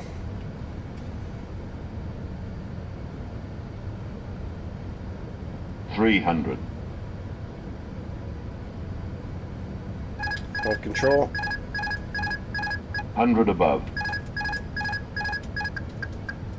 200. Minimum. Oh. 100. Sorry, I got 50, 40, 30, 20, 10, 5. I'll take it. A bit early on the landing there. Full reverse.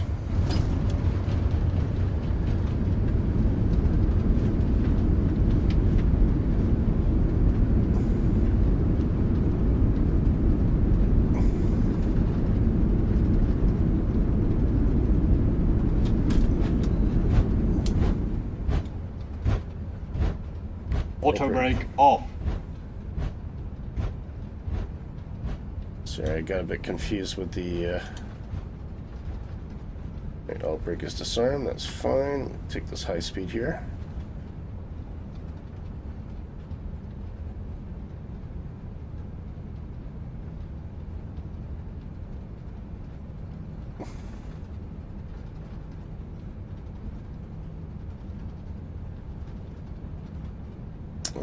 Okay, we need charts. Let's slow everything down a minute. Get the charts up. Lane lights can come off. Put that to nose. Runway can come off and get the APU going as well.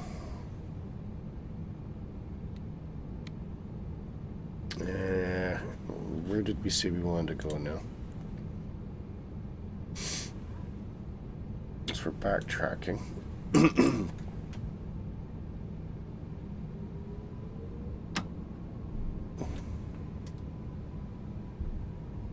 Assuming that is the right taxiway anyway.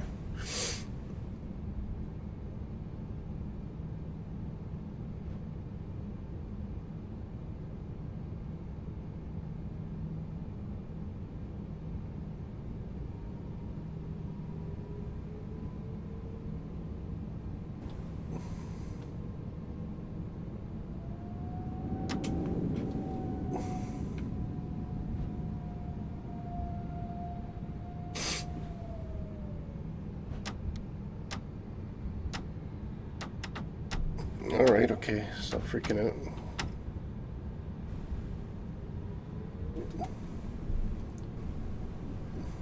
Okay, flaps can retract.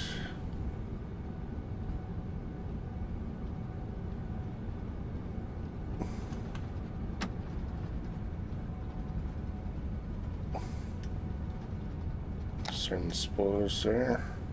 Stroke can come off as well.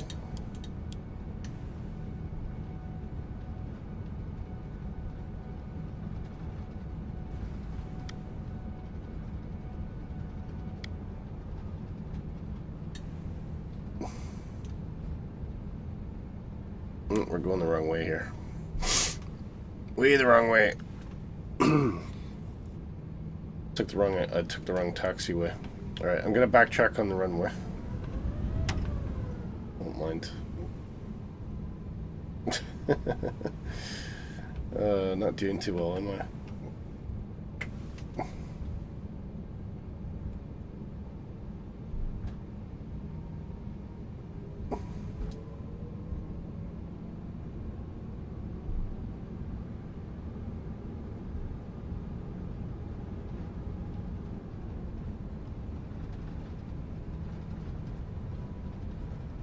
Technically, I should have strobe lights on, but I'm just going to try and get parked.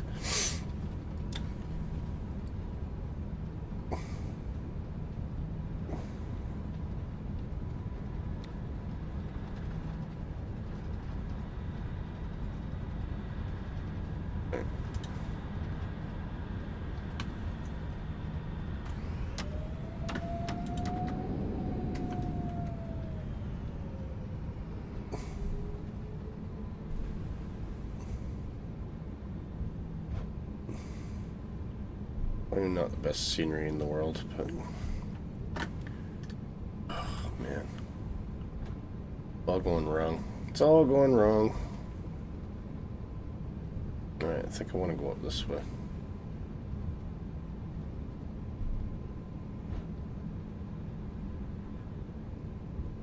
All right, I'm just gonna go straight ahead.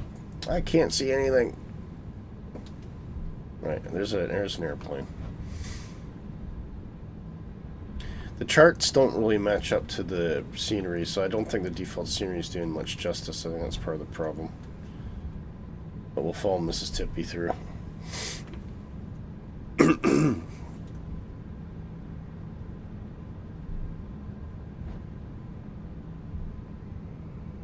know where Nighthawk's gone.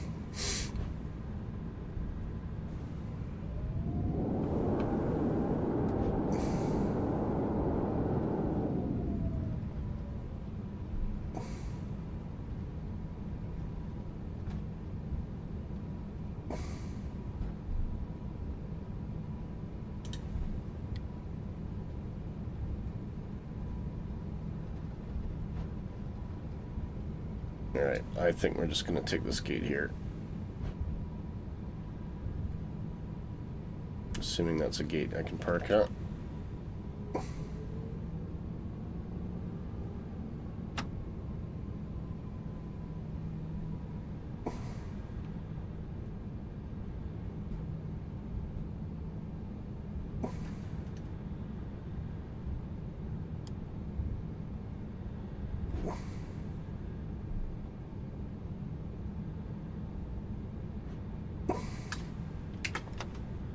We haven't started our APU, have we? That going? Okay.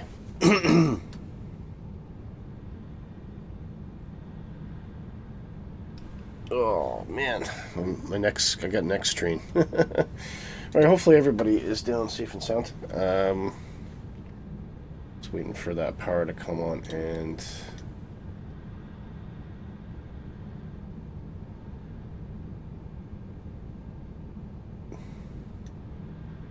get the engine shut off.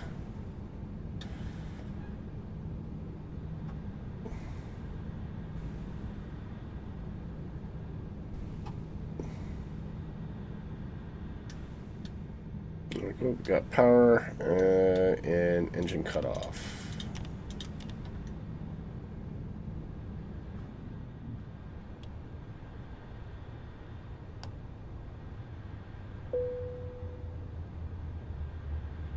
And beacon come off now.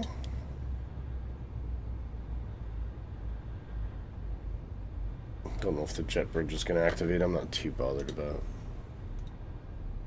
We'll try. Oh, yeah, it is. Okay. Oop.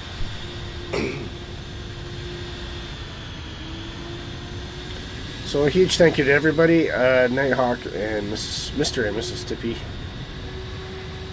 Yes, I realize that's what the name I use. I know Nighthawk's around here somewhere. Let's see if I can jump the server again.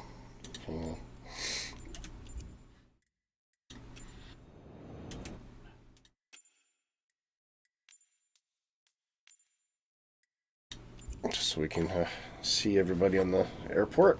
Long flight, guys. Thank you for staying with me the whole time. And I hope you have a brilliant rest of your Christmas week and a fantastic and enjoyable New Year.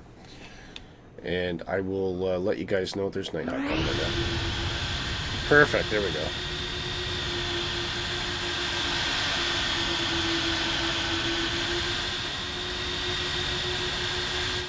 There we get to see everybody there. That's perfect. Yeah, so a huge thank you to everybody, and we'll see you at some point next week. I could be Saturday. Great flight. Oh yeah, fantastic flight. Absolutely fantastic flight. Thank you so much. And we covered a lot of distance too. So we've now completely left Africa. We didn't give it much chance. We might zoom back at some point. Don't know, but we're now into Asia well and properly now, and we'll be doing some exploring through the Asian continent over the coming weeks in both versions of the simulator as well. So I think next week or the next stream we'll do 2020 in the Avro RJ100, and then possibly we'll do a 2024 flight after that as well, and experiment with that a bit. And hopefully I've got an electrician who's going to be fitting a hard wire Ethernet cable for me. So that I have a bit more of a stable connection, at least getting the best of what I can get to my house. So yeah, hopefully that improves. But anyway, apart from that, I wish you all the best. Love you dearly, and we'll see you here next time on Positive Rate. Take care.